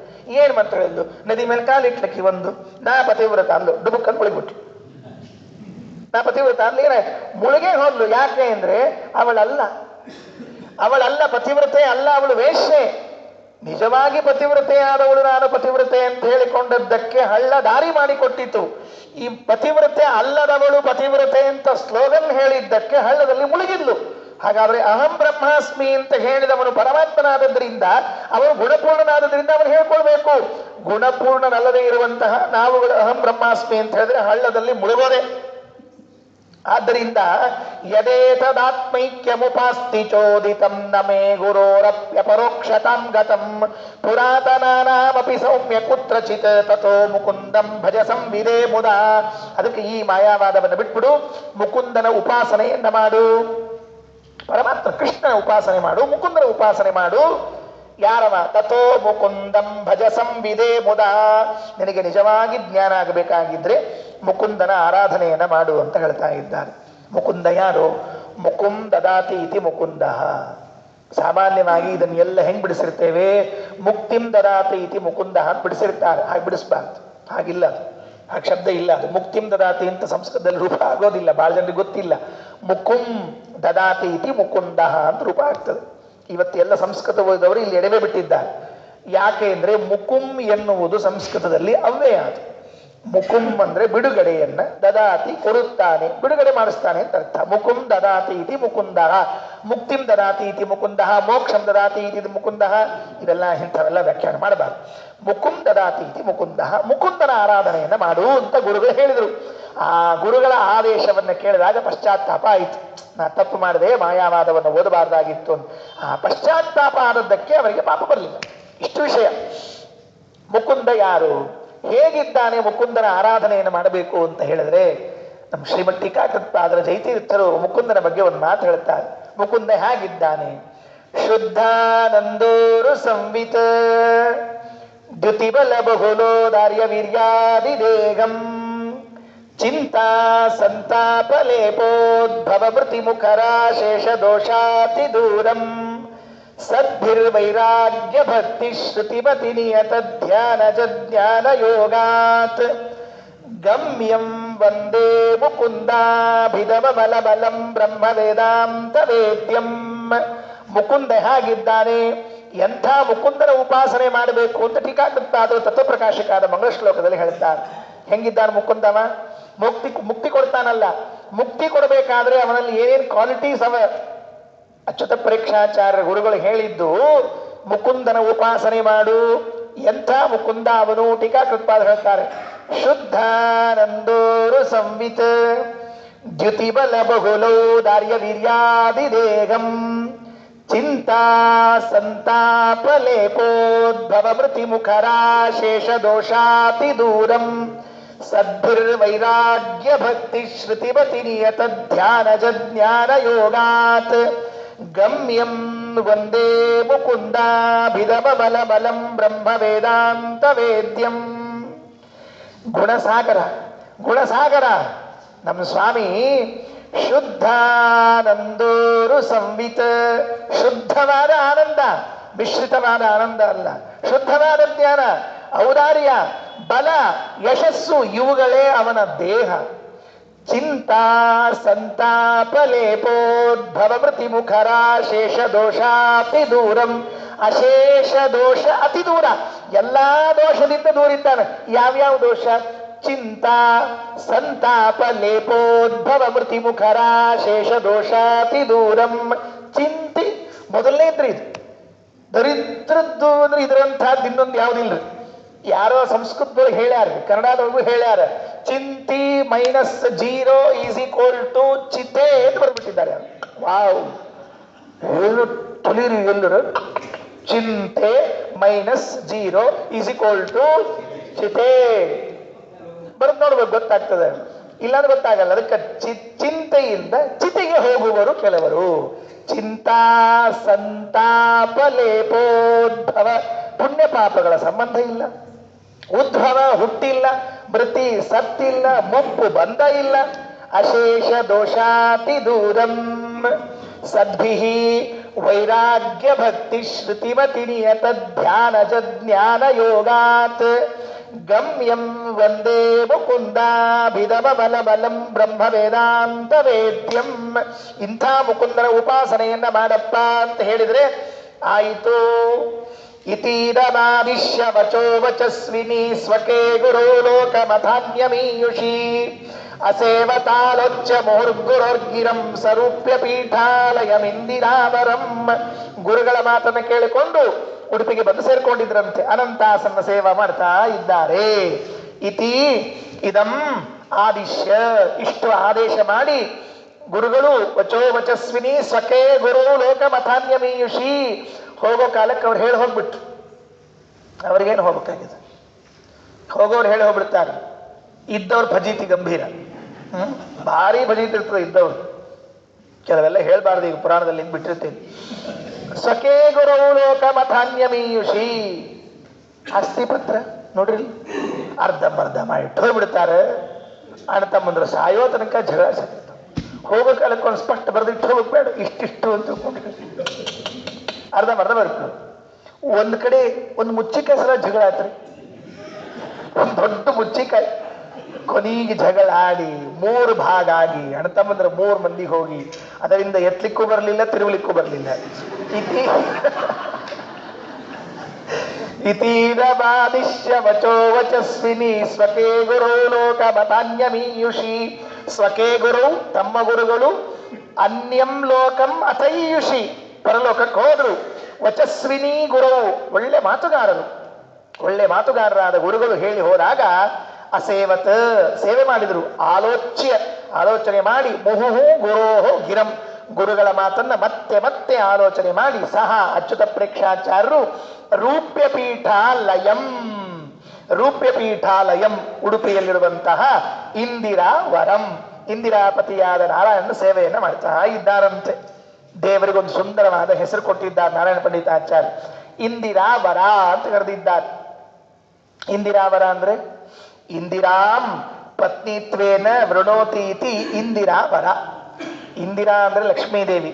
ಆ ಲಕ್ಷ್ಮೀದೇವಿಯನ್ನ ಹೆಂಡತಿಯನ್ನಾಗಿ ಸ್ವೀಕಾರ ಮಾಡ್ತಾನೆ ಅನ್ನೋದಕ್ಕಾಗಿ ದೇವರಿಗೆ ಇಂದಿರಾವರ ಅಂತ ಹೆಸರದ ಅಂತ. ಏನ್ ಹೆಸರದ ದೇವರಿಗೆ? ಇಂದಿರಾವರ. ಇಂದ್ರಾನ್ ಗಂಡ ಅಂತ ತಿಳ್ಕೊಬಾರ್ದು, ಮತ್ತೆ ಹಂಗಾಗ್ತಿರ್ತದ್ರಿ. ಇಂದ್ರಾವರ ಇಂದ್ರಾನ್ ಗಂಡ ಅಲ್ಲವ. ಇಂದಿರಾಂ ಇಂದಿರಾದೇವಿಯನ್ನು ಪತ್ನಿತ್ವೇನ ವೃಣೋತಿ ಸ್ವೀಕರೋತಿ ಇತಿ ಇಂದಿರಾವರ. ನಮ್ಮನ್ನೆಲ್ಲ ಲಗ್ನಕ್ಕೆ ಕಾಲಕ್ಕೆ ಏನ್ ಕರಿತಿರ್ತಾರ್ರಿ? ವರ ವರ ಅಂತ ಕರಿತಿರ್ತಾರೆ, ಹೌದಿಲ್ಲ? ಲಗ್ನದ ಮುಂದೆ ನಮ್ಮನೇಲಿ ಏನು ಕರೀತಾರೆ? ವರ ವರ ಅಂತ. ಲಗ್ನ ಮುಗಿದ್ಮೇಲೆ ಅವರ ಅಂತ ಕರಿತಿರ್ತಾರೆ. ಅದಕ್ಕೆ ಲಗ್ನಕ್ಕಿಂತ ಮೊದಲು ವರ, ಆಮೇಲೆ ವರ ಅವರ ಇಟ್ಟೆ ಅರ್ಥ. ಬಹಳ ಗಂಭೀರದ್ರಿ ಸಂಸ್ಕೃತ ಸಾಹಿತ್ಯ. ಇಷ್ಟು ಡೇಂಜರ್ ಹೇಳ್ತೀನಿ. ಯಾವಾಗ ವರನ್ ಮಾಡ್ತದೋ, ಯಾವಾಗ ಅವರನ್ನು ಮಾಡ್ತದೋ ನಾಡಿ ಮುಗಿದು ಹೋತು. ಇಂದಿರಾದೇವಿಯನ್ನ ಲಕ್ಷ್ಮೀದೇವಿಯನ್ನ ಗಂಡನ ಲಕ್ಷ್ಮೀದೇವಿಯನ್ನ ಹೆಂಡತಿಯನ್ನಾಗಿ ಸ್ವೀಕಾರ ಮಾಡಿದವರು. ಅದಕ್ಕೆ ಜಗನ್ನಾಥದಾಸರು ಹರಿಕಥಾಮೃತ ಸಾರದಲ್ಲಿ 8ನೇ ಸಂಧಿಯ 24ನೇ ಪದದಲ್ಲಿ ಹೇಳುವಾಗ ಒಂದು ಮಾತು ಹೇಳ್ತಾರೆ, ಹೆಂಗೆ ಲಕ್ಷ್ಮೀದೇವಿಯನ್ನು ಸ್ವೀಕಾರ ಮಾಡಿದ ದೇವರು ಅಂತ. ವೇದ ತತಿಗಳ ಮಾನಿ, ಹರಿಕಥಾಮೃತ ಸಾರದಲ್ಲಿ ಹೇಳುವಾಗ ಇಂದಿರಾಂ ಲಕ್ಷ್ಮೀದೇವಿಯನ್ನ ಪತ್ನಿತ್ವೇನ ಸ್ವೀಕರೋತಿ, ಹೆಂಡತಿಯನ್ನಾಗಿ ಸ್ವೀಕಾರ ಮಾಡಿಕೊಂಡದನ್ನು ಜಗನ್ನಾಥದಾಸರು ಬರೀತಾರೆ. ವೇದ ತತಿಗಳ ಮಾನಿ ಲಕ್ಷ್ಮೀಧರಾಧರನ ಗುಣರೂಪ ಕ್ರಿಯೆಗಳ ಆದಿ ಮಧ್ಯಾಂತವನು ಕಾಣದೆ ಮನದಿ ಯೋಚಿಸುತ್ತ ಆದಪೆನೆ ಈತನಿಗೆ ಪತ್ನಿ ಕೃಪೋದಧಿಯು ಸ್ವೀಕರಿಸಿದನು ಲೋಕಾಧಿಪನು ಭಿಕ್ಷುಕನ ಮನೆಯೌತಣವ ಕೊಂದಂತೆ. ನನ್ನ ಹೆಂಗ್ ಲಗ್ನ ಮಾಡ್ಕೊಂಡು ಹೆಂಗ್ ಸ್ವೀಕಾರ ಮಾಡಿದ್ನೋ ಒಂದು ಅರ್ಥ ಇಲ್ಲ, ಕೊನೆ ತನಕನೂ ಅರ್ಥ ಆಗಂಗಿಲ್ರಿ ಇವು ಕೆಲವು. ವೇದ ತತಿಗಳ ಮಾನಿ, ವೇದ ತತಿಗಳ ಮಾನಿ, ವೇದಾಭಿಮಾನಿನಿಯರಾಗಿರುವಂತಹ ಮಹಾಲಕ್ಷ್ಮೀ ದೇವಿ. ಬಹಳ ಹೇಳಬಾರ್ದು ಅಂತ ಮುಂದೆ ಹೊರಟಿರ್ತೀನಿ. ಲಕ್ಷ್ಮೀ ವೇದಾಭಿಮಾನಿಗಳಾದ ಮಹಾಲಕ್ಷ್ಮೀ ದೇವಿ ಧರಾಧರನ ರೂಪ ಗುಣ ಕ್ರಿಯೆಗಳ ಆದಿ ಮಧ್ಯ ಅಂತವನು ಕಾಣದೆ ಮನದಿ ಯೋಚಿಸುತ್ತ, ದೇವರ ಗುಣಗಳನ್ನ ಎಣಿಸ್ಲಿಕ್ಕಾಗ್ಲಿಲ್ಲ, ಏನೂ ಮಾಡ್ಲಿಕ್ಕಾಗ್ಲಿಲ್ಲ. ಆಗ ಲಕ್ಷ್ಮೀದೇವಿ ಆಲೋಚನೆ ಮಾಡಿಲ್ಲಂತ ಮನಸ್ಸಿನಲ್ಲಿ, ಏನು ಆ ದೆಪೆನೆ ಈ ತನಿಗೆ ಪತ್ನಿ, ಇವ್ ಹೆಂಗ್ ನಾ ಹೆಂಡತಿ ಅದೇ ನನಗೆ ಏನು, ಯಾಕಂದ್ರೆ ಅವನು ಗುಣ ಎಣಿಸ್ಲಿಕ್ಕಾಗವಲ್ತು, ಅವನ್ ಸೇವಾ ಮಾಡ್ಲಿಕ್ಕಾಗವಲ್ತು, ಅವನ ಹಿಂದೆ ಬೆನ್ನ ಹತ್ಕೊಂಡು ಹೋಗ್ಲಿಕ್ಕಾಗೋದಿಲ್ಲ. ಹಿಂಗಿದ್ದಾಗ ಮತ್ತ ನನ್ ಹೆಂಗ್ ಲಗ್ನ ಮಾಡ್ಕೊಂಡು ಇದು ಹಿಂಗ ಅನಿಸ್ತದೆ. ಕೃಪೋದಧಿಯು ಸ್ವೀಕರಿಸಿದನು, ಕೃಪೆಯಿಂದ ಸ್ವೀಕಾರ ಮಾಡಿದ್ದಾನ ನನ್ನಷ್ಟೇ. ಇಂದಿರಾಂ ಪತ್ನಿತ್ವೇನ ಸ್ವೀಕರೋತಿ ಕೃಪಯಾ ಇತಿ ಇಂದಿರಾ ವರಹ, ಕೃಪೆಯಿಂದ ಸ್ವೀಕಾರ ಮಾಡಿದ್ದಾನೆ. ಹೇಗೆ ಗೊತ್ತಾ, ಲೋಕಾಧಿಪನು ಭಿಕ್ಷುಕನ ಮನೆಯೌತಣವ ಕೊಂಬಂತೆ. ಚಕ್ರವರ್ತಿ ರಾಜ, ಹಿಂಗಿಟ್ಕೊಳ್ರಿ, ಚಕ್ರವರ್ತಿ ಒಬ್ಬ ಬಂದು ದಾರಿಯಲ್ಲಿ ಹೋಗೋ ಭಿಕ್ಷುಕನಿಗೆ ಇವತ್ತು ಸಾಯಂಕಾಲ ನಿಮ್ಮ ಮನೆಗೆ ಊಟಕ್ಕೆ ಬರಲ್ಲ ಅಂದ್ಬಿಟ್ರೆ ಅವನು ಸತ್ತೆ ಹೋಗ್ಬಿಡ್ತಾನ, ಹಾರ್ಟ್ ಫೇಲ್ ಅವನಿಗೆ. ನಮ್ಮನಿಗೆ ಊಟಕ್ಕೆ ಬರ್ತೀವೋ ಮಹಾರಾಯ ಅಂತನವ. ಕೃಪೆಯಿಂದ ಅಕಸ್ಮಾತ್ ಚಕ್ರವರ್ತಿ ಒಬ್ಬ ಭಿಕ್ಷುಕನ ಮನೆಯ ಔತಣಕ್ಕೆ ಹೋದ್ರೆ ಹೇಗೋ, ಲಕ್ಷ್ಮೀದೇವಿ ಅಂತಾಳೆ ನಾನೊಬ್ಬ ಭಿಕ್ಷುಕಿ, ಸ್ವಾಮಿ ಚಕ್ರವರ್ತಿ. ಅವನು ಚಕ್ರವರ್ತಿ, ನಾನು ಭಿಕ್ಷುಕಿ. ಇಷ್ಟ ಜಗದಾಂತರ ಇರುವ ನನ್ನನ್ನು ಅದು ಹೇಗೆ ಸ್ವೀಕಾರ ಮಾಡಿದ್ನೋ ಗೊತ್ತಿಲ್ಲ. ಸ್ವೀಕಾರಕ್ಕೆ ಒಂದೇ ರೀಸನ್, ಕೃಪಾ, ಕಾರುಣ್ಯ, ದಯ. ಅದಕ್ಕೆ ಇಂದಿರಾ ವರ. ಅಸೇವತಾಲುಚ್ಚ ಮುಹುರ್ಗುರೋರ್ಗಿರಂ ಸ್ವರೂಪ್ಯ ಪೀಠಾಲಯಮಿಂದಿರಾವರಂ. ಅಲ್ರಿ, ಮತ್ತ ಹಂಗಾರೆ ಲಕ್ಷ್ಮೀದೇವಿಗೆ ಸಿಕ್ಕಿಲ್ಲ ಈ ಪುಣ್ಯಾತ್ಮ, ಆಕೆಗೇ ನಿಲುಕಿಲ್ಲ, ಮತ್ತೆ ಇವ್ರು ಸೇವಾ ಮಾಡಿದ್ರೆ ಹೇಗೆ ನಿಲುಕ್ಬೇಕಿನ್ನವ? ಅನುಗ್ರಹ ಮಾಡಬೇಕು ಬೇಡ? ಮತ್ತೆ ಲಕ್ಷ್ಮೀದೇವಿನೇ ಇಷ್ಟು ಪರಿ ಅನುಸಂಧಾನ ಮಾಡ್ಲಿಕ್ಕೆ ನಮಗೇನು ಸಿಕ್ಕಿಲ್ಲ ನಮಗಿಲ್ಲ ಅಂತ ತಿಳ್ಕೊಂಡ್ರೆ ಅದಕ್ಕೆ ಟೀಕಾಕೃತ್ಪಾದರು ಅಂತ ಮಾತು ಹೇಳ್ತಾರೆ, ಬಹಳ ಚಂದ ಹೇಳ್ಯಾರ. ನಹೀಂದಿರಾರಾಧ್ಯ ಪದೋ ಮುಕುಂದಗ ದುರ್ವಾಂಕುರೈರ್ಮಂದಧನೈರ ಪೂಜ್ಯ. ನಹಿ ಇಂದಿರಾರಾಧ್ಯ ಪದೋ ಮುಕುಂದಗ. ಲಕ್ಷ್ಮೀದೇವಿ ಅಂತ ತಿಳ್ಕೊಂಡ್ರೆ ನಮ್ಮಂಥವ್ರು ಹುಲ್ಲು ಗರಿಕಿ ನೀರು ತಗೊಂಡು ಹೋದ್ರೆ ತಗೊಳಂಗಿಲ್ಲ ಅಂತ ತಿಳ್ಕೊಂಡ್ರೆ ತಗೊಂಡೇ ತಗೋತಾನೆ. ಹಂಗೇನ್ ತಿಳ್ಕೊಬೇಡ್ರಿ, ಲಕ್ಷ್ಮೀದೇವಿಗೆ ನಿಲ್ಕಿಲ್ಲ ಅಂದ್ಮೇಲೆ ನಮಗ್ ನಿಲ್ಕಂಗಿಲ್ಲ ಅಂತ ಹಿಂಗ ಅವೆಲ್ಲ ಇಲ್ಲ.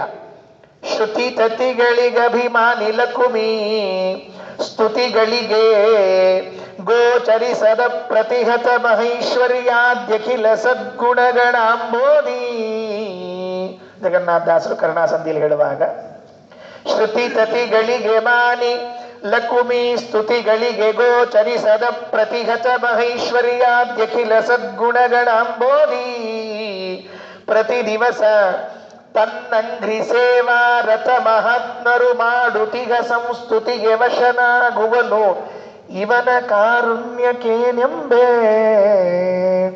ಇವನ ಕಾರುಣ್ಯಕ್ಕೇನಬೇಕು?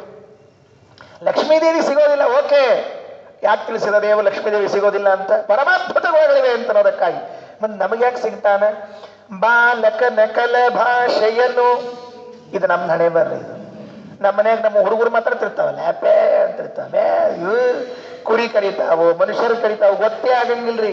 ಹಿಂಗಿದ್ರು ನಾವು ಬಾ ಎಷ್ಟು ಚಂದ ಕರಿತೀವ, ಮುದ್ದು ಏನು ಮುದ್ದು ಕರಿಯೋದಕ್ಕೆ ಮುದ್ದ ಅದೆಲ್ರ ತಿದ್ದಬೇಕಾದ ವಯಸ್ಸು ಅದು, ಮುದ್ದೋ ವಯಸ್ಸಲ್ಲದ ತಿದ್ದೋ ವಯಸ್ಸು. ಅದು ಆಪ್ಯ ಅಂತ ಹಂಗ ಬಿಟ್ಬಿಟ್ರೆ ಕೊನೆಗೂ ಇವ ಆಪ್ಯಾರ ಉಳಿರ್ತಾನ್ರಿ ಅವ.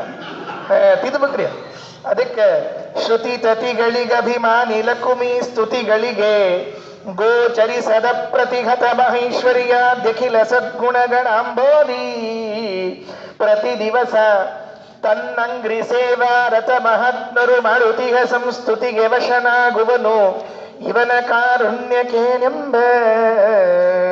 13ನೇ ಶ್ಲೋಕ. ಸುಭಕ್ತಿನಾಥೇನ ಸಭಕ್ತ ವತ್ಸಲೋ ನಿಷೇವಿತಸ್ತತ್ರ ಪರಂ ಬುಭುತ್ಸುನಾ ಭವಿಷ್ಯದ ಶಿಷ್ಯವರಾಧಿ ವಿದ್ಧಿ ಮಾಂ ಇತಿ ಪ್ರವಿಷ್ಟ ಪುರುಷಂ ತಮಭ್ಯದಾತ್. 16 ವರ್ಷಗಳ ಕಾಲ ಸೇವೆ ಮಾಡಿದರು. 16 ವರ್ಷಗಳ ಕಾಲ ಸೇವೆ ಆಯಿತು. ಸೇವೆಯಾದಾಗ ಒಂದು ದಿವಸ ಅನಂತಾಸನ ಸೂಚನೆಯನ್ನು ಕೊಟ್ಟನಂತೆ. ನಿನಗೆ ನಾನು ಅನುಗ್ರಹ ಮಾಡುತ್ತೇನೆ ಸೂಚನೆ ಕೊಟ್ಟಂತೆ. ಈ 13ನೇ ಶ್ಲೋಕದಲ್ಲಿ ಹೇಳುವಾಗ ಸೂಚನೆಯನ್ನ ನೀಡಿದ ಶ್ಲೋಕ ಇದು. ಅನಂತಾಸನ ಸೇವೆಯಿಂದ ತೃಪ್ತನಾಗಿ, ಅಚ್ಯುತ ಪ್ರೇಕ್ಷಾಚಾರ ಸೇವೆಯಿಂದ ತೃಪ್ತನಾಗಿ ಸೂಚನೆ ನೀಡಿದಂತೆ, ನಿಂಗೇನ್ ಬೇಕು? ತತ್ವಜ್ಞಾನ ತಾನೇ, ಕೊಡಿಸ್ತೀನಿ. ಹ್ಯಾಕ್ ಕೊಡಿಸ್ತೀನಿ? ಸುಭಕ್ತಿನಾಥೇನ, ಒಳ್ಳೆ ಭಕ್ತಿ ಇರುವಂತಹ ಅವರು, ಸಹ ಭಕ್ತವತ್ಸಲನಾದ ನಾರಾಯಣ ನಿಷೇವಿತ ಸೇವಿಸಲ್ಪಟ್ಟಾಗ ತತ್ರ ಆ ಅನಂತಾಸನ ಉಡುಪಿಯಲ್ಲಿ ಪರಮಬುತ್ಸನ ಯಾಕೆ ಸೇವೆ ಮಾಡಿದ್ರು? ಪರತತ್ವವನ್ನು ತಿಳಿಯಬೇಕು ಅಂತ ಸೇವೆ ಮಾಡಿದ್ದಾನೆ. ಏನಂತ ಹೇಳಿದ ಭಗವಂತ? ಪುರುಷಂ ಪ್ರವಿಷ್ಟ. ಅಲ್ಲೊಬ್ಬ ಪುರುಷ ಹೊರಟಿದ್ದಂತೆ ದೇವಸ್ಥಾನದಲ್ಲಿ, ಅನಂತಾಸನ ದೇವಾಲಯದಲ್ಲಿ ಒಬ್ಬ ಹೊರಟಿದ್ದ. ಅವನಲ್ಲಿ ಹೊಕ್ಕಿಬಿಟ್ಟ ದೇವರು. ಈ ಇದ್ದಕ್ಕಿದ್ದಂಗೆ ಯಾರಲ್ಲಿ ಹೊಕ್ಬಿಟ್ಟು ಭಯಾನಕರಿದ್ದು ಗೊತ್ತೇ ಆಗಲ್ಲ. ಒಬ್ಬದಲ್ಲಿ ಹೋಗ್ಬಿಟ್ಟ. ಅಚ್ಯುತ ಪ್ರೇಕ್ಷರು ದೇವರಿಗೆ ಹೀಗೆ ಹಣೆ ಮಣಿದು ಎದ್ದು ಅನಂತಾಸನ ಕೈ ಜೋಡಿಸಿ, ಶ್ರೀಹರಿ ಇನ್ನೆಷ್ಟು ದಿವಸ ನನ್ನ ಪರೀಕ್ಷೆ, ಇನ್ನೆಷ್ಟು ದಿವಸ ನನ್ನ ಸೇವೆ, ಯಾವಾಗ ನಿನ್ನ ನಿಜವಾದ ತತ್ವಜ್ಞಾನ ಆದೀತು ಅಂತ ಕೈ ಜೋಡಿಸಿ ಎದ್ದಾಗ ಯಾರೋ ಒಬ್ಬ ಬಂದು ಆಡಿಬಿಟ್ಟ ಮಾತನ್ನ, ಅಚ್ಯುತ ಪ್ರೇಕ್ಷರೇ ನಿಮಗೆ ತತ್ವಜ್ಞಾನ ಬೇಕಲ್ಲ, ಭವಿಷ್ಯತಃ ಶಿಷ್ಯ ವರಾಧಿವಿದ್ಧಿ ಮಾಂ. ಇನ್ನು ಕೆಲವೇ ದಿವಸದಲ್ಲಿ ನಿಮಗೊಬ್ಬ ಶ್ರೇಷ್ಠ ಶಿಷ್ಯ ಬರ್ತಾನೆ. ಶ್ರೇಷ್ಠ ಶಿಷ್ಯ, ಶಿಷ್ಯ ವರ, ಶ್ರೇಷ್ಠ ಶಿಷ್ಯ ಬರ್ತಾನೆ. ಆ ಶಿಷ್ಯನೇ ನಿಮಗೆ ಪಾಠ ಹೇಳ್ತಾನೆ. ಮುಗಿದೋಯ್ತು. ಎಲ್ಲಿಂದ ಅಷ್ಟು ಹೇಳಿದ್ರೆ ಅಚ್ಯುತ ಪ್ರೇಕ್ಷರು ಏನಂದ್ರಿ ಅಂತ ಕೇಳಿದ್ರೆ, ಏನು ಸ್ವಾಮಿ ಅಂತ ನಮಸ್ಕಾರ ಮಾಡ್ತೀವಿ. ಇವರಿಗೆ ಮುಗದೇ ಹೋಯ್ತು, ಗೊತ್ತೇ ಇಲ್ಲ. ಕ್ಷಣ ಮಾತ್ರದಲ್ಲಿ ದೇವರು ಪ್ರವೇಶ ಮಾಡಿ ಅವರಿಗೆ ಹೇಳಿಬಿಟ್ರು, ಭವಿಷ್ಯತಃ ಶಿಷ್ಯವರಾಧಿ ವಿದ್ಧಿ ಮಾಂ ಇತಿ ಪ್ರವಿಷ್ಟ ಪುರುಷಂ ತಮಭ್ಯದಾತ್. ಪುರುಷಂ ಪ್ರವಿಷ್ಟ, ಆ ಪುರುಷನಲ್ಲಿ ಪ್ರವೇಶ ಮಾಡಿದ ಅನಂತಾಸನ ಹೇಳಿದ, ಒಬ್ಬ ಶಿಷ್ಯ ಬರ್ತಾನೆ, ಅವನಿಂದ ನಿನಗೆ ತತ್ವಜ್ಞಾನ ಆಗತ್ತೆ ಅಂತ ತಿಳಿದುಕೊಂಡು ಹೇಳಿ ಹೊರಟು ಬಿಟ್ಟು. ಹಾಗಾಗಿದ್ದು ಲೋಕದಲ್ಲಿ ಕಂಡಿದೆ. ದೇವಹೂತಿಗೆ ಕಪಿಲ ನಾಮಕ ಪರಮಾತ್ಮ, ದೇವಕಿಗೆ ಕೃಷ್ಣ ನಾಮಕ ಪರಮಾತ್ಮ, ಅದಿತಿಗೆ ವಾಮನ ಬಂದದ್ದು ಉಂಟು ಲೋಕದಲ್ಲಿ. ಹಾಗೇ ಅಚ್ಯುತ ಪ್ರೇಕ್ಷ ತೀರ್ಥರಿಗೆ ಶಿಷ್ಯರಾದ ಬದ್ಧರಿಂದ ಜ್ಞಾನ ಆಗಬೇಕು.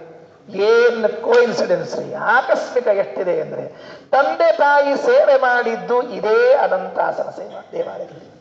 ನನಗೆ ಮಧ್ವರು ಮಗನಾಗಿ ಬರಬೇಕು ಅಂತ, ಅಚ್ಯುತ ಪ್ರೇಕ್ಷರು ಸೇವೆ ಮಾಡಿದ್ದು ಇದೇ ಅನಂತಾಸನ ಮಧ್ವರು ನನಗೆ ಬರಬೇಕು ಅಂತ. ಏನು ಆಶ್ಚರ್ಯ ಅಲ್ಲ. ಅಚ್ಯುತ ಪ್ರೇಕ್ಷರು ಸೇವೆ ಮಾಡಿದ್ರು ಪರತತ್ವ ತಿಳಿಲಿ ಅಂತ ತಿಳಿದುಕೊಂಡು, ನಡಿಲ್ಲಾಯರು ಸೇವೆ ಮಾಡಿದ್ರು ಮಗ ಹುಟ್ಲಿ ಅಂತ ತಿಳಿದುಕೊಂಡು. ಅದರ ಅರ್ಥ ಈಗ ಪಾರತ್ರಿಕ ಏನ್ ಬೇಕಾದ್ರೂ ದೇವರಲ್ಲೇ ಸೇವೆ ಮಾಡಿ, ಇನ್ನೆಲ್ಲ ಹೋಗ್ತೀರಿ? ಮಕ್ಕಳು ಬೇಕಾ? ದೇವರ ಹೋಗ್ರಿ. ತತ್ವಜ್ಞಾನ ಬೇಕಾ? ದೇವರ ಹತ್ರ ಹೋಗ್ರಿ. ಅಚ್ಯುತ ಪ್ರೇಕ್ಷಾಚಾರ್ಯರು ತತ್ವ ಬಯಸಿ ನಾರಾಯಣ ಸೇವೆ ಮಾಡಿದ್ರು, ಮಧ್ವಾಚಾರ್ಯ ಮಗನಾಗಿ ಬಂದ್ರು. ನಡಿಲ್ಲಾಯರು ಮಗ ಬೇಕು ಅಂತ ಅನಂತಾಸನ ಸೇವೆ ಮಾಡಿದ್ರು, ಮಗ ಆಗಿ ಬಂದ್ರು. ಅರ್ಥಾತ್ ನಿಮಗೆ ಏನ್ ಬೇಕಾಗಿದ್ರು ದೇವರನ್ನೇ ಕೇಳ್ರಿ, ಉಳಿದವರು ಕೇಳ್ಬಿಟ್ಟು. ಕೇಳಿದರೆ ಎನ್ನ ಒಡೆಯಗೆ ಕೇಳುವೆ, ಬೇಡಿದರೆ ಎನ್ನ ಒಡೆಯಗೆ ಬೇಡುವೆ, ತೋರಿದರೆ ಎನ್ನ ಒಡಲನು ಒಡೆಯನಿಗೆ ತೋರುವೆ. ಮುಗಿದು ಹೋಯ್ತು ಕೆಲಸ. ಇನ್ಯಾರಿಗೆ ತೋರಿಸ್ಬೇಕು? ಅವರಿವ್ರ ಮುಂದೆ ತೋರಿಸ್ಬೇಕಾ? ಈ ಅವರಿವರ ಮುಂದೆ ತೋರಿಸುವಂತಹ ಬೌದ್ಧಿಕ ದಾರಿದ್ರ್ಯ ನಮ್ಮಲ್ಲಿ ಇದ್ದದ್ದಕ್ಕೇನೆ ಉಳಿದವರು ಬೆಳ್ಕೊಂಡು ಕೂತಿದ್ದಾರೆ. ಉಳಿದವ್ರು ಯಾಕೆ ಬೆಳ್ಕೊಂಡು ಕೂತರು, ಉಳಿದವ್ರು ಯಾಕೆ ಏರ್ಕೊಂಡು ಕೂತರು? ನಮ್ಮ ಬುದ್ಧಿಯ ದಾರಿದ್ರ್ಯ. ಕಷ್ಟ ಆಯ್ತಾ? ಯಾಕೆ ಅವರಿವರ ಹಿಂದೆ ಬೆನ್ನು ಹತ್ತೀರಿ? ದೇವರಿಲ್ವಾ? ಅವನ ಮುಂದೆ ಹೋಗ್ರಿ, ಕೂಡ್ರಿ, ತಲೆ ಹೊಡ್ಕೊಳ್ರಿ. ಅವನಿಗೆ ಕಷ್ಟ ಕೊಟ್ಟವನ್ ನೀನು, ಪರಿಹಾರ ಮಾಡಬೇಕಾದವನ್ ನೀನು, ನಂಗೇನು ಸಂಬಂಧ ಇಲ್ಲ ಅಂತ ಹೇಳಿ ಮಾಡ್ತಾನ. ಮಾಡೋದಿಲ್ಲ ಅಂತಲ್ಲ ದೇವರು. ನಮ್ಗೆ ವಿಶ್ವಾಸ ಇಲ್ಲ ಅಷ್ಟೇ, ನಮ್ಗೆ ವಿಶ್ವಾಸ ಇಲ್ಲ. ಬರಬೇಕು. ಯಾರ್ದೋ ಹಿಂದೆ ಬೆನ್ನು ಹತ್ಬಿಡ್ತೀವಿ. ಬಾಬಾ, ಬೂಬು, ಬೀಬಿ, ಎಷ್ಟಿದ್ದು ಬೆನ್ನು ಹತ್ತೀರಿ ಎಲ್ಲರ? ಅಯ್ಯ, ಯಾ ಬಾಬಾ, ಬೂಬು, ಬೀಬಿ, ಗೂಬು ಯಾವ ಬರೋದಿಲ್ಲ. ಮಂತ್ರಾಕ್ಷತಿ, ಬೂದಿ, ಹಣ್ಣು ಏನೂ ಬರೋದಿಲ್ಲ. ದೇವರೊಬ್ಬಳು ಬರ್ತಾನೆ. ಇದು ಸಾಕ್ಷಿ. ಸುಭಕ್ತಿನಾಥೇನ ಸಭಕ್ತವತ್ಸಲೋ ನಿಷೇವಿತಸ್ತತ್ರ ಪರಂ ಬುಭುತ್ಸುನ ಭವಿಷ್ಯತ ಶಿಷ್ಯ ವರಾಧಿ ವಿದ್ಧಿ ಮಾಂ ಇತಿ ಪ್ರವಿಷ್ಟ ಪುರುಷಂ ತಮಭ್ಯದಾತ್. ನಾರಾಯಣ ಪಂಡಿತಾಚಾರ್ಯರ ಕುಸರಿ ಕೆಲಸ ನೋಡ್ರಿ ಎಷ್ಟು ಚೆನ್ನಾಗಿದೆ. ಸೇವಾ ಮಾಡಿದ್ಯಾರನ್ನ, ಫಲ ಪಡೆದದ್ದೇನನ್ನ ನೋಡ್ಕೊಳ್ರಿ.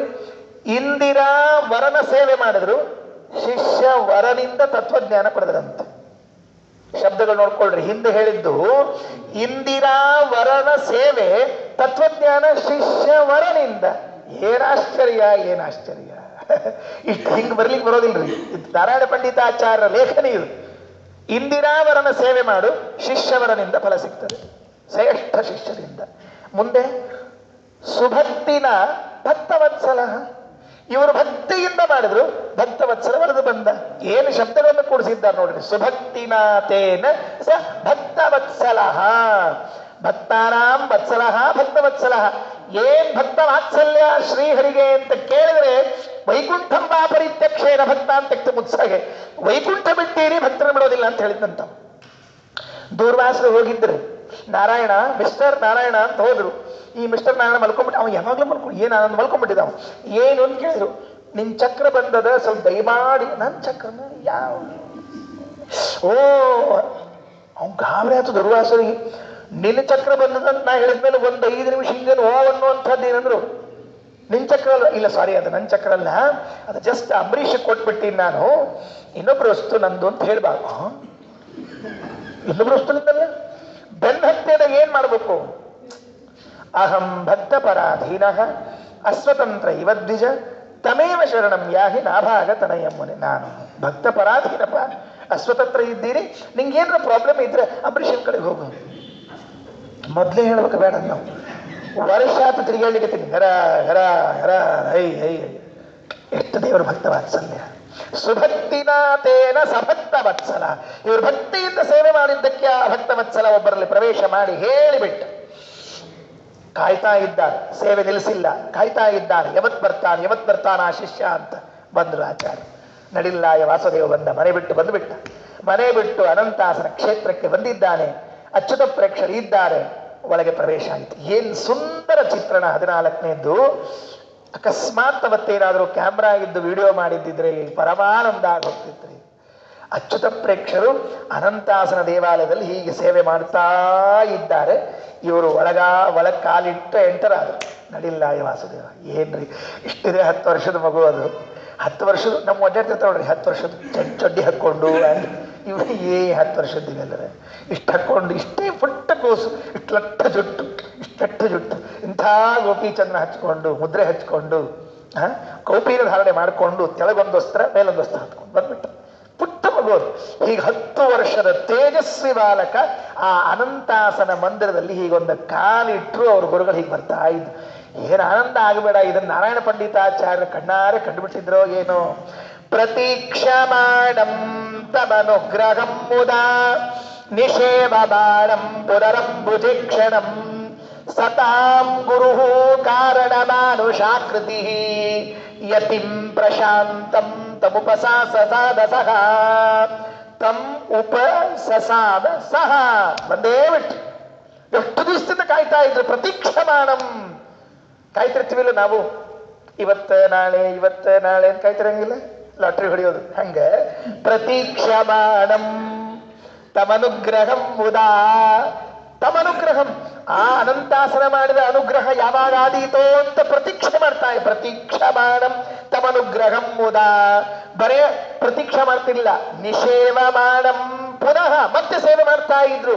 ನಾ ಮೊದಲೇ ಹೇಳೀನಿ, ಸೇವೆ ಫಲ ಆಗುವವರೆಗೂ ಮಾಡಬೇಕೇ ವಿನಃ 4 ದಿವಸ 3 ದಿವಸ 2 ದಿವಸ 1 ದಿವಸ ಹೋಗಿದ್ವಿ ಆಚಾರ. ತಿರುಕೋಯಿಲ್ನೂರಿಗೆ ಹೇಳ್ತೀನಿ, ತಿರುಕೋಯಿಲ್ನೂರಿಗೆ ಹೋಗಿದ್ವಿ ಆಚಾರ.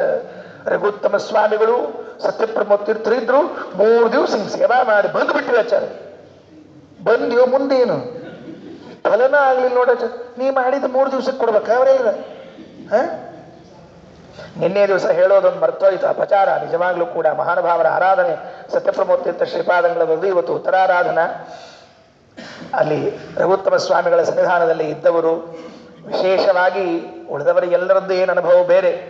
ನನ್ನ ಅನುಭವ, ನಮ್ಮ ಮನೆತನದ ಮೇಲೆ ಮಾಡಿದ ಅನುಗ್ರಹ ಏನು ಅಂದರೆ, ಪೂರ್ವಾಶ್ರಮದಲ್ಲಿ ನಮ್ಮ ಅಜ್ಜಂದರು ಗಲಗಲಿ ನಾರಾಯಣಾಚಾರ್ಯರು ಅವರಿಗೆ ಆಶ್ರಮವನ್ನು ನೀಡಿ, ಸನ್ಯಾಸವನ್ನು ನೀಡಿ, ಸ್ವರೂಪವನ್ನು ಉದ್ಧಾರ ಮಾಡಿದ ಗುರುಗಳು ನಮ್ಮ ಮಂಥನಕ್ಕೆ ಅವರು ಸತ್ಯಪ್ರಮೋತೀರ್ಥ ಶ್ರೀಪಾದಂಗಳವರು. ಗಲಗಲಿ ನಾರಾಯಣಾಚಾರ್ಯರಿಗೆ ಖಜೂರಿ ಗ್ರಾಮದಲ್ಲೇ ಆಶ್ರಮ ನೀಡಿ 27 ವರ್ಷಗಳ ಕಾಲ ಪೀಠದ ಮೇಲಿದ್ದು ವೈಕುಂಠ ರಾಮಚಂದ್ರ ದೇವರ ಪೂಜೆ ಮಾಡುವಂತೆ ಪರಮಾನುಗ್ರಹ ಮಾಡಿದವರು ಸತ್ಯಪ್ರಮೋತೀರ್ಥ ಶ್ರೀಪಾದಂಗಳವರು. ನಮ್ಮ ತಂದೆಯವರಿಗೆ ಶ್ರೀಮನ್ ನ್ಯಾಯಸುಧಾ ಪಾಠ ಹೇಳಿದವರು, ನನಗೆ ಗಾಯತ್ರಿ ಉಪದೇಶ ಮಾಡಿರುವಂತಹ ಗುರುಗಳು. ಹೀಗಾಗಿ ನಾವು ಅವರನ್ನು ಎಂದೆಂದೆಂದೆಂದೂ ಬರಲಿಕ್ಕೆ ಸಾಧ್ಯ ಇಲ್ಲ. ನಮ್ಮ ಗುರುಗಳು ಹೇಳ್ತಿರ್ಬೇಕು, ನಮ್ಮ ಸ್ವಾಮಿಗಳು ರಘುಪ್ರಿಯ ತೀರ್ಥ ಶ್ರೀಪಾದಂಗಳವರು ಬೇಕಾದಿರಲಿ, ಸತ್ಯಪ್ರಮೋತೀರ್ಥ ಶ್ರೀಪಾದಂಗಳವರು ಹೇಳಿದರು ಅಂದರೆ ಅದಕ್ಕೆ ಇನ್ನೊಂದು ಮಾತು ಆಡುವ ಹಾಗಿಲ್ಲ. ಅಷ್ಟು ಅದ್ಭುತವಾದ ಗುರುಭಕ್ತಿಯನ್ನು ತೋರಿಸಿದವರು ನಮ್ಮ ಗುರುಗಳು. ಅನೇಕ ಜನರಿಗೆ ಅವರ ಮಹಿಮೆ ಗೊತ್ತಿದೆ. ನಮ್ಮ ಕಿಟ್ಟಣ್ಣವ್ರಿಗೆ ಒಂದು ಆಗಿದ್ದು ಹೇಳ್ತಿರ್ತಾರೆ, ಅವರು ಅನೇಕ ಸರ್ತಿ ಹೇಳಿದ್ದಾರೆ. ಎಲ್ಲರಿಗೂ ಅವರವರ ಅನುಭವ. ಹಾಗಾಗಿ ನಿನ್ನೆ ಅವರ ಆರಾಧನಾ, ಮಧ್ಯಾರಾಧನಾ ಮಹೋತ್ಸವ, ಇವತ್ತು ಅವರ ಉತ್ತರಾರಾಧನೆ, ಅವರ ಸ್ಮರಣೆಯನ್ನು ಮಾಡೋದು ನಮ್ಮ ಕರ್ತವ್ಯ. ಅದೇನು ನಿತ್ಯದಲ್ಲಿ ಸುಧಾಪಾಠ ಹೇಳುವುದು, ಮಳಖೇಡದಲ್ಲಿ ಅನೇಕ ಬಾರಿ ಸುಧಾಪಾಠದ ಮಂಗಳವನ್ನು ಮಾಡಿದ್ದು, 50 ವರ್ಷಗಳ ಕಾಲ ರಾಮದೇವರ, ಮೂಲರಾಮದೇವರ ಪೂಜೆಯನ್ನು ಮಾಡೋದು ಅಂದರೆ ಸುಲಭದ ಕೆಲಸ ಅಂದರೆ ಅದು 8 ದಿವಸ ಪೂಜೆ ಆಗಿರಂಗಿಲ್ಲ, ಇರೋದು 9ನೇ ದಿವಸ ಪೂಜೆನೇ. ಏನೊಂಚೂರು ನೆಗಡಿ ಕೆಮ್ಮು ಬಂದು ಅಂದ್ರೆ ಮುಗಿತ, ಕೃಷ್ಣಾರ್ಪಣ ಮಸ್ತು. 50 ವರ್ಷ ನಿರಂತರವಾಗಿ ರಾಮದೇವರ ಪೂಜೆಯನ್ನು ಮಾಡಬೇಕಾದರೆ ದೊಡ್ಡ ಚೇತನ, ಸಂದೇಹವೇ ಇಲ್ಲ. ಮಹಾನುಭಾವರು ನಮಗೆ ಕುಲಗುರುಗಳಾಗಬೇಕು, ಅಂಥವರ ಸ್ಮರಣೆಯನ್ನು ಮಾಡುವುದೇ ದೊಡ್ಡ ಭಾಗ್ಯ. ಅದಕ್ಕೆ ಸೇವೆ ಮಾಡುವಾಗ 2 ದಿವಸ 3 ದಿವಸ ಅಂತ ಇಟ್ಟುಕೊಳ್ಬಾರ್ದು. ನಿಷೇವಿತ ಪುನಃ ಮತ್ತೆ ಸೇವೆ ಮಾಡ್ತಾ ಇದ್ರು. ಅಚ್ಯುತ ಪ್ರೇಕ್ಷಾಚಾರ ಅನಂತಾಸನ ಸೇವೆಯನ್ನ ಪುನಃ ಅಂಬುಜೇಕ್ಷಣಂ ನಿಷೇವಮಾನ, ಮತ್ತೆ ಮತ್ತೆ ಸೇವೆ ಮಾಡುವಂಥವರಾಗಿದ್ದಾರೆ. ಅವರು ಸೇವೆ ಮಾಡ್ತಾ ಇದ್ದಾಗ ಇವರು ಬಂದರು. ಈ ಬಂದ ಬಾಲಕ ಹೇಗಿದ್ದ ಅನ್ನೋದಕ್ಕೆ ನಾರಾಯಣ ಪಂಡಿತಾಚಾರ್ಯ ಸತಾಂ ಗುರುಹು, ಸಜ್ಜನರ ಗುರು ಅಂತ.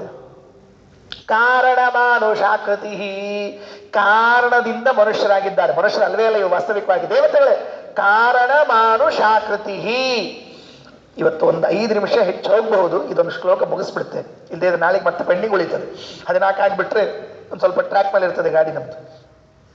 ಕಾರಣ ಮಾನುಷಾಕೃತಿ, ಈ ಶಬ್ದ ಹೇಗೆ ಅರ್ಥ ಮಾಡಿಕೊಂಡಿದ್ದೀವಿ ನಾವು? ಏನೋ ಕಾರಣ ಇಲ್ಲಿದ್ದಾರೆ. ಕಾರಣ ಮಾನುಷ, ಎಲ್ಲರ ವ್ಯಾಖ್ಯಾನ ಹಿಂಗೆ ಮಾಡ್ಯಾರ. ಕಾರಣ ಮಾನುಷಾಕೃತಿ ಅಂದರೆ ಏನೋ ಕಾರಣ ಇತ್ತು, ಅದಕ್ಕೆ ಮನುಷ್ಯರಾಗಿ ಬಂದಿದ್ದಾರೆ ಅಲ್ಲ, ಹಂಗೆ ಅರ್ಥ ಮಾಡಬಾರ್ದು. ಮತ್ತೇನು ಮಾಡಬೇಕು?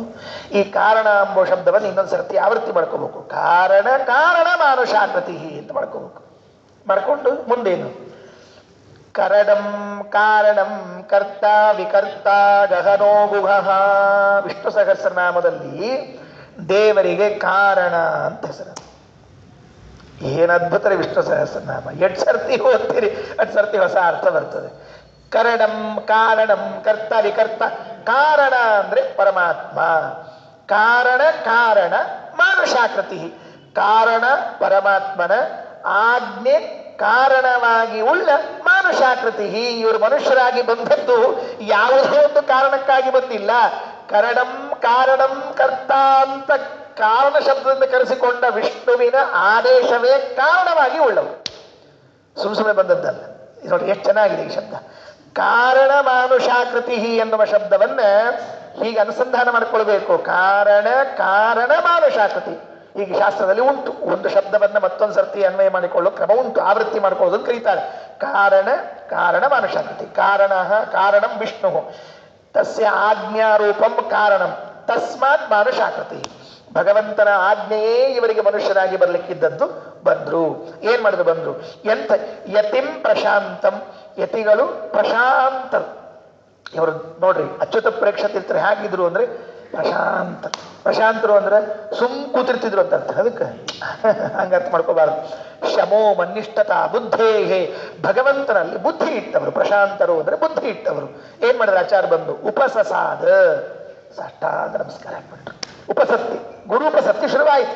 ಅವ್ರಿಗೆ ಗೊತ್ತಿತ್ತು ಇವರೇ ನನಗೆ ಆಶ್ರಮ ಕೊಡೋ ಗುರುಗಳು ಅಂತ ತಿಳಿದುಕೊಂಡು ಸರ್ವಜ್ಞರ ಆಚಾರ್ಯರು ಬಂದು ನಮಸ್ಕಾರ ಹಾಕಿಬಿಟ್ಟು. ಏನ್ ಆಶ್ಚರ್ಯ! ವಾಯುದೇವರು ಬಂದು ನಮಸ್ಕಾರ ಹಾಕಿದ್ರಲ್ಲ ಅಂದ್ರೆ ಹೇಳಿದ್ದೇನೆ ಮೊದಲೇ, ಪ್ರತ್ಯಕ್ಷೀಭೂತ ದೇವೇಶು ಬಂದು ಜ್ಯೇಷ್ಠೇಶು ವಾ ನತಿಂ. ಹೌದು, ಲೋಕ ಮರ್ಯಾದೆ ಇದ್ದರಿಂದ ಗುರುಗಳಿಗೆ ನಮಸ್ಕಾರ ಮಾಡಬೇಕು. ಮಾಡಿದರು. ಏನು ಆಶ್ಚರ್ಯ! ಒಂದು ಕಥೆ ಹೇಳಿ ಮುಗಿಸ್ಬಿಡ್ತೇನೆ. ಗುರುಗಳಿಗೆ, ಹಿರಿಯರಿಗೆ ನಮಸ್ಕಾರ ಮಾಡಿದ್ರಲ್ಲ, ಏನಾಗ್ತದೆ ಗೊತ್ತಾ ಇದರ ಫಲ? ಉದ್ಯೋಗ ಪರ್ವದಲ್ಲಿ 39ನೇ ಅಧ್ಯಾಯದ 74ನೇ ಶ್ಲೋಕದಲ್ಲಿ ಹೇಳುವಾಗ ಉದ್ಯೋಗ ಪರ್ವದಲ್ಲಿ ಒಂದು ಮಾತು ಬರ್ತದೆ. ವಿದುರ ಧೃತರಾಷ್ಟ್ರನಿಗೆ ಹೇಳ್ತಾನೆ, ಧೃತರಾಷ್ಟ್ರ, ಈ ನಮಗೆ ಬಂದು ಇವರೆಲ್ಲ ನಮಸ್ಕಾರ ಮಾಡ್ತಾರಲ್ಲ, ಇದ್ರದ್ದೇ ಲಾಭ ಗೊತ್ತೇನೋ ನಿಂಗೆ ಅಂದ. ಈ ಕಣ್ಣೇ ಕಾಣಿಸಲ್ಲ, ನಮಸ್ಕಾರ ಮಾಡಿದ್ದು ಗೊತ್ತಾಗಂಗಿಲ್ಲ, ಬಿಟ್ಟದ್ದು ಗೊತ್ತಾಗಿಲ್ಲ. ಈ ಕೆಲವರು ಕೂತಿರ್ತಾರೆ, ನಮಸ್ಕಾರ ಮಾಡಿಸ್ಕೊಳ್ಳೋದು ಗೊತ್ತಾಗಿಲ್ಲ, ಮಾಡಿದ್ರು ಏನ್ ಗೊತ್ತಾಗ್ತಾನೆ. ವಿದುರ ಹೇಳ್ತಾನೆ, ನಮಸ್ಕಾರಕ್ಕೇನು ಫಲ ಇದೆ ಅಂತ. ಆಚಾರ್ಯರು 10 ವರ್ಷದ 11 ವರ್ಷದ ವಾಸುದೇವ ಇಷ್ಟು ದುಡ್ಡು, ಇಷ್ಟು ಗೋಪಿಚಂದ್ರನ ಅಂಗಾರ, ಆ ಗೋಪಿಚಂದ್ರನಾದಿಗಳನ್ನು ಧಾರಣೆ ಮಾಡಿಕೊಂಡು ಬಂದು ಸಾಷ್ಟಾಂಗ ನಮಸ್ಕಾರ ಹಾಕಿದ್ರೆ ಅಚ್ಯುತ ಪ್ರೇಕ್ಷರಿಗೆ ಆ ಮಗುವನ್ನು ನೋಡಿ ಈ ನಮಸ್ಕಾರದಲ್ಲಿ ಏನಿದೆಯೋ ಏನೋ ಹಿಡಿದು ಎಬ್ಬಿಸ್ಬೇಕು. ನಾಳೆ ಬರುವ ಶಿಷ್ಯ, ನಾಳೆ ಪಾಠ ಹೇಳುವ ಶಿಷ್ಯ, ಭವಿಷ್ಯದ ಶಿಷ್ಯ ವರಾದ್, ತಮ್ಮ ಭವಿಷ್ಯ ತಮ್ಮ ಕೈಯಲ್ಲಿದೆ, ತಮ್ಮ ಭವಿಷ್ಯ ತಮ್ಮ ಕೈಯಲ್ಲಿದೆ ಅಂತಿರ್ತೀವೋ ಇಲ್ಲೋ, ನಿಮ್ಮ ಭವಿಷ್ಯ ನಿಮ್ಮ ಕೈಯಾಗದ ಅಂತ. ಹಂಗ ಆ ಅಚ್ಯುತ ಪ್ರೇಕ್ಷರ ಭವಿಷ್ಯ ಇಲ್ಲಿ ಕೈಯಾಗೇ ಇತ್ತು. ವಾಸುದೇವರನ್ನ ಎತ್ತಿ ನೋಡ್ತಾ ಇದ್ದ. ನಮಸ್ಕಾರ ಮಾಡಿದರೆ ಏನು ಪುಣ್ಯ, ಏನ್ ಫಲ. ಅಭಿವಾದನ ಶೀಲಸ್ಯ ನಿತ್ಯಂ ವೃದ್ಧೋಪಸೇವಿನಃ. ಇದರ ಹೇಳ್ತಾನೆ ಮಹಾಭಾರತದಲ್ಲಿ ಉದ್ಯೋಗ ಪರ್ವದಲ್ಲಿ, ಅಭಿವಾದನ ಶೀಲಸ್ಯ ನಿತ್ಯಂ ವೃದ್ಧೋಪಸೇವಿನಃ ಚತ್ವಾರಿ ತಸ್ಯ ವರ್ಧಂತೆ. ಯಾರು ನಿತ್ಯದಲ್ಲಿ ಹಿರಿಯರಿಗೆ ನಮಸ್ಕಾರ ಮಾಡ್ತಿರ್ತಾರ 4 ಬೆಳಿತಾವಂತೆ ಬರುತ್ತೆ. ಏನ್ ಬೆಳಿತಾವ? ಕೀರ್ತಿ, ಆಯು, ಯಶಃ, ಬಲಂ. ಈ 4 ಬೆಳೀತದಂತೆ ನೆನ್ಪಿಟ್ಕೊಳ್ರಿ. ವಯಸ್ಸಾದವರಿಗೆ, ಜ್ಞಾನವೃದ್ಧರು, ವಯೋವೃದ್ಧರು ಇದ್ದವರಿಗೆ ನಾವು ತಲೆಬಾಗಿಸಿ ನಮಸ್ಕಾರ ಮಾಡಿದ್ರೆ 4 ಬೆಳೀತದೆ. ಕೀರ್ತಿ, ಆಯು, ಯಶಃ, ಬಲಂ. ಬೇಕಾ ಬೇಡವ? ನಮ್ಮ ಕೀರ್ತಿ ಬೇಡವಾ? ಎಲ್ರಿಗೂ ನೇಮ್ ಅಂಡ್ ಫೇಮ್ ಹುಚ್ಚಿಡಿದು ಬಿಟ್ಟದ್ರಿ ಇವತ್ತಿನ ಕಾಲಕ್ಕೆ. ಅಲ್ಲ, ಅದು ಹುಚ್ಚಿಡಿಸ್ಕೋಬಾರ್ದು. ಸಹಜವಾಗಿ ಬರೋದಾದ್ರೆ ಬರಲಿ, ಸಹಜವಾಗಿ ಬರೋದಾದ್ರೆ ಬರಲಿ. ಪಂಡಿತರಾಜ ಜಗನ್ನಾಥ ಅಂತ ಒಬ್ಬ ಇದ್ದಾನೆ. ಅವ ಒಂದು ಮಾತು ಹೇಳ್ತಾನೆ, ಸುಭಾಷಿತದಲ್ಲಿ ಒಂದು ಮಾತಿದೆ. ಏನಂತಾನೆ ಅಂದ್ರೆ, ನಹಿ ಕಸ್ತೂರಿಕಾ ಮೋದಃ ಶಪಥೇನ ವಿರಾಜತೆ. ಕಸ್ತೂರಿಯ ಸುವಾಸನೆ ಶಪಥದಿಂದ ಜಗತ್ತಿಗೆ ಗೊತ್ತಾಗಬೇಕಾದ ಅವಶ್ಯಕತೆ ಇಲ್ಲ. ಯದಿ ಸಂತಿ ಗುಣ ಪುಂಸಿ ವಿಕಸಂತೇವತೆ ಸದಾ. ಒಂದು ವೇಳೆ ನಮ್ಮಲ್ಲಿ ಗುಣ ಇದ್ರೆ ತಾವಾಗಿ ಬೆಳಕಿಗೆ ಬರ್ತದೆ. ನಹಿ ಕಸ್ತೂರಿಕಾ ಮೋದಃ ಶಪಥೇನ ವಿರಾಜತೆ. ಕಸ್ತೂರಿ ಎಲ್ಲೂ ಇವತ್ತಿನ ತನಕ ಅಡ್ವರ್ಟೈಸ್ಮೆಂಟ್ ಕೊಟ್ಟಿಲ್ರಿ. ನಾ ಕಸ್ತೂರಿ ಅಂತ ತಿಳ್ಕೊಂಡ್ರಿ. ಯಾವ ಅಡ್ವರ್ಟೈಸ್ಮೆಂಟ್ ಕೊಟ್ಟದಲ್ಲ ಅದು ಕಸ್ತೂರಿ ಅಲ್ಲ. Simple method. ಇದಕ್ಕಿಂತ ಹೆಚ್ಚಿನ ಹೇಳೋದು ಬೇಕಾಗಿಲ್ಲ. ಯದಿ ಸಂತಿ ಗುಣಾಹ ಪುಂಸಿ, ಮನುಷ್ಯನಲ್ಲಿ ಗುಣಗಳು ಇದ್ದದ್ದಾದ್ರೆ ವಿಕಸಂತೇವತೆ ಸದಾ, ಅವು ತಾವಾಗಿ ಹೊರಗೆ ಬರ್ತದೆ. ನಹಿ ಕಸ್ತೂರಿಕಾ ಮೋದಃ ಶಪಥೇನ ವಿರಾಜತೆ. ಪ್ರತಿಜ್ಞೆ ಮಾಡಬೇಕಾಗಿಲ್ಲ ಕಸ್ತೂರಿಗೆ ನಾನು ಕಸ್ತೂರಿ ಅಂತ ತಿಳ್ಕೊಂಡು ಹೇಳಿ. ರತ್ನ ಎಲ್ಲೂ ಅಡ್ವರ್ಟೈಸ್ಮೆಂಟ್ ಕೊಟ್ಟಿಲ್ಲ, ನಾನು ರತ್ನ ಅಂತ ತಿಳಿದುಕೊಂಡು. ರತ್ನ ಮಾರುವರು ಅಡ್ವರ್ಟೈಸ್ಮೆಂಟ್ ಕೊಟ್ಟಿದ್ದ, ನೆನ್ಪಿಟ್ಕೊಳ್ರಿ. ಅದರಿಂದ ನಾವು ಪ್ರಚಾರದ ಹುಚ್ಚಿಗೆ ಬೀಳಬಾರದು. ಸಹಜವಾಗಿ ಬರೋದಾದ್ರೆ ಬರಲಿ. ಹೇಗೆ ಬರ್ತದೆ ಅಂದ್ರೆ, ಕೀರ್ತಿ, ದೊಡ್ಡವರಿಗೆ ನಮಸ್ಕಾರ ಮಾಡೋದ್ರಿಂದ ಬರ್ತದೆ. ಒಂದು. ಎರಡನೇದ್ದು ಆಯು, ದೀರ್ಘಾಯುಷ್ಯಗಳಾಗಬೇಕಾ ಹಿರಿಯರಿಗೆ ತಲೆ ಬಾಗಿಸಿ ಬಿಡಿ, ದೀರ್ಘಾಯುಷ್ಯವಂತರಾಗ್ತೀರಿ. ಏನು ಬೇರೆದೇನು ಬೇಕಾಗಿಲ್ಲ. ಯಶಃ, ಸುಖ ಬೇಕಾ ನಿಮಗೆ? ಸುಖ ಬೇಕಾ? ದೊಡ್ಡವರು ಕೊಡ್ತಾರೆ, ಆಶೀರ್ವಾದದಿಂದ ಬರ್ತದೆ. ಬಲಂ, ದೇಹದ ಬಲ ಬೇಕಾ? ಬುದ್ಧಿಯ ಬಲ ಬೇಕಾ? ಸಿಗ್ತದೆ. ಧರ್ಮರಾಜ ಇನ್ನೇನು ಯುದ್ಧ ಪ್ರಾರಂಭ ಆಗಬೇಕು. ಸರ ಕವಚ ತೆಗೆದು ಬಿಟ್ಟ, ಬಿಲ್ಲು ಬಾಣ ಬಿಟ್ಬಿಟ್ಟ, ಕಿರೀಟ ತೆಗೆದು ಬಿಟ್ಟ, ನಡ್ಕೊಂಡು ಹೊಂಟ. ಅರ್ಜುನ ಗಾಬರಿ. ಗೀತಾ ನಾ ಕೇಳೀನಿ, ಇನ್ಯಾಕೆ ಹೊಂಟ? ಅದೇ ಏನಾಗ್ತಿರ್ತದೆ ಅಂದ್ರೆ, ಗೀತಾ ಕೇಳೋ ನಾನು, ಹೊಂಟವ ಇನ್ಯಾಕೆ? ಇಳಿದ ಅವನು, ಕೃಷ್ಣ ಇಳಿದ, ಅರ್ಜುನ ಇಳಿದ, ಭೀಮ್ ಇಳಿದ, ನಕುಲ ಸಹದೇವ. ಅರ್ಜುನ ಕೃಷ್ಣ ಕೇಳಿದ, ಏನ್ ನಮ್ಮಣ್ಣ ಯುದ್ಧ ಕ್ಯಾನ್ಸಲ್? ಇಲ್ಲ ಕೃಷ್ಣ, ಇಲ್ಲ, ಯುದ್ಧದ ಕ್ಯಾನ್ಸಲೇಷನ್ ಅಲ್ಲಿದು, ಇದು ರಿಸರ್ವೇಶನ್ ಅನ್ನೋ. ಕ್ಯಾನ್ಸಲೇಷನ್, ರಿಸರ್ವೇಶನ್ ಏನಿದ್ರೆ ಅರ್ಥ ಅಂದ. ನೋಡ ಅಂತಂದ ಕೃಷ್ಣ. ಭೀಮಸೇನ್ ಏನು ಮಾತಾಡ್ತಿದ್ದೆ, ಯಾಕಂದ್ರೆ ಸರ್ವಜ್ಞ ಭೀಮಸೇನ್ ಗೊತ್ತಿತ್ತು ನಮ್ಮಣ್ಣಿದೆ ಕೊಂಟ ಅಂತ ಹೊಂಟ್ರು. ಈ ನಕುಲ ಸಹ ಈ ಉಳಿದ ಪಕ್ಷದವ್ರು ಇದು ನೋಡ್ರಿ, ಹಿಂದಿನ ಪಕ್ಷದವ್ರು, ಕೌರವ ಪಕ್ಷದವ್ರು. ಮುಗೀತು, ಮ್ಯಾಚ್ ಗೆದ್ವಿ. ಟಾಸ್ ಗೆದ್ರೆ ಮ್ಯಾಚ್ ಗೆದ್ದಂಗೆ, ಟಾಸ್ ಗೆದ್ವಿ ಅಂತ ತಿಳ್ಕೊಂಡು ಸೀದಾ ಹೋದ. ಭೀಷ್ಮಾಚಾರ್ಯ ಪಾದವನ್ನು ಮುಟ್ಟಿದ, ನಮಸ್ಕಾರ ಮಾಡಿದ ಧರ್ಮರಾಜ. ಅಜ್ಜ, ಯುದ್ಧ ಆಡ್ತಾ ಇದ್ದೀನಿ, ಒಪ್ಪಿಗೆ ಕೊಡ್ತೀಯ? ಆಶೀರ್ವಾದ ಮಾಡ್ತೀಯ? ಗೆಲ್ಲಿ ತಿಳ್ಕೊಂಡು. ಯಾರ ಹತ್ರ ಹೋದ್ರು ಇವರು? ಅಪೋಸಿಟ್ ಪಾರ್ಟಿ ಲೀಡರ್ ಹತ್ರ ಹೋಗಿ ನಮಗೆ ಓಟ್ ಹಾಕಿಸ್ರಿ. ಹೋಗಿ ಪಾದ ಮುಟ್ಟಿ ಕೇಳಿದ ಭೀಷ್ಮರಿಗೆ, ಭೀಷ್ಮಾಚಾರ್ಯ, ಅಜ್ಜ ಯುದ್ಧ ಮಾಡಬೇಕು ನಿನ್ ಜೊತೆಗೆ, ದೊಡ್ಡವ್ರ ಜೊತೆಗೆ ಯುದ್ಧ ಮಾಡೋದು ಸರಿಯಲ್ಲ. ಆದರೆ ನನಗೇನು ಮಾಡ್ಬೇಕು, ಅನಿವಾರ್ಯ ಸ್ಥಿತಿ ಬಂದಿದೆ. ಪಾದ ಮುಟ್ಟಿ ನಮಸ್ಕಾರ ಮಾಡ್ತೀನಿ. ಹರಿಸ್ತೀಯ? ಏನಂದ್ರು ಗೊತ್ತಾ ಭೀಷ್ಮಾಚಾರ್ಯರು, ನೀ ಬಂದು ನಮಸ್ಕಾರ ಮಾಡಿದೆಯಲ್ಲ ನೀನೇ ಗೆಲ್ತಿ, ಹೋಗ್. ನೀ ಬಂದು ನಮಸ್ಕಾರ ಮಾಡಿದ್ದಿಲ್ಲ ಶಾಪ ಕೊಡ್ತಿದ್ದೆ ನಿನಗೆ, ನೀನ್ ಹೋಗ್, ಗೆಲ್ಲಿ ಹೋಗ್. ದ್ರೋಣಾಚಾರ್ಯ ಹತ್ರ ಹೋದ್ರು, ನಮಸ್ಕಾರ ಮಾಡಿ. ಆಚಾರ ಏನು, ನಿಮ್ಮ ಮೇಲೆ ಬಿಡ್ತೀನಿ ಬಾಣ ಅಂದ. ವಾ ವಾ ವಾ ವಾ ವಾ, ಕಲಿಸಿಕೊಟ್ಟ ಗುರುಗೇ ತಿರುಮಂತ್ರ. ಆಚಾರ್ಯ ಹೆಂಗ್ ಹರಿಸ್ಬೇಕ್ರಿ ದ್ರೋಣಾಚಾರ್ಯ. ಧರ್ಮರಾಜ, ಈ ನಮಸ್ಕಾರ ಮಾಡಿ ವಿನಯದಿಂದ ಕೇಳಿಕೊಂಡು ಹೇಳಿ ಯುದ್ಧ ಮಾಡ್ತೀನಿ ಅಂತ. ಜಯೋಭವತು. ಕೃಪಾಚಾರ, ಅಶ್ವತ್ಥಾಮಾಚಾರ ಎಲ್ಲರೂ ಹರಿಸಿ ಕಳಿಸಿ. ನಿತ್ಯಂ ವೃದ್ಧೋಪಸೇವಿನ ಅಭಿವಾದನ ಶೀಲಸ್ಯ ಚತ್ವಾರಿ ತಸ್ಯ ವರ್ಧಂತೆ ಆಯು ಕೀರ್ತಿ ಯಶಃ ಬಲಂ. ಇದಕ್ಕೆ ದೃಷ್ಟಾಂತ ಧರ್ಮರಾಜ ಯುದ್ಧವನ್ನ ಗೆದ್ದು ಬಿಟ್ಟ. ಶ್ರೀಮದಾಚಾರ್ಯರು ಹಿಂದೆ ಭೀಮಸೇನಾಗಿ ಇದ್ದಾಗ ಇದನ್ನೇ ಮಾಡಿದವರಲ್ಲ. ಅದಕ್ಕೆ ಇವತ್ತು ಬಂದು ಅಚ್ಯುತ ಪ್ರೇಕ್ಷಾಚಾರ್ಯರಿಗೆ ತಮ್ ಉಪ ಆಸಸಾನ ಸಹ ನಮಸ್ಕಾರವನ್ನು ಮಾಡಿದ್ದಾರೆ ಎಂಬಲ್ಲಿಗೆ ಶ್ರೀಕೃಷ್ಣ ಅರ್ಪಣಮಸ್ತು. ಅಕ್ಷಯಂ ಕರ್ಮ ಯಸ್ಮಿನ್ ಪರೇ ಸ್ವರ್ಪಿತಂ ಪ್ರಕ್ಷಯಂ ಯಾಂತಿ ದುಃಖಾನಿ ಯನ್ನಾಮತಃ ಅಕ್ಷರೋ ಯೋಜನಃ ಸ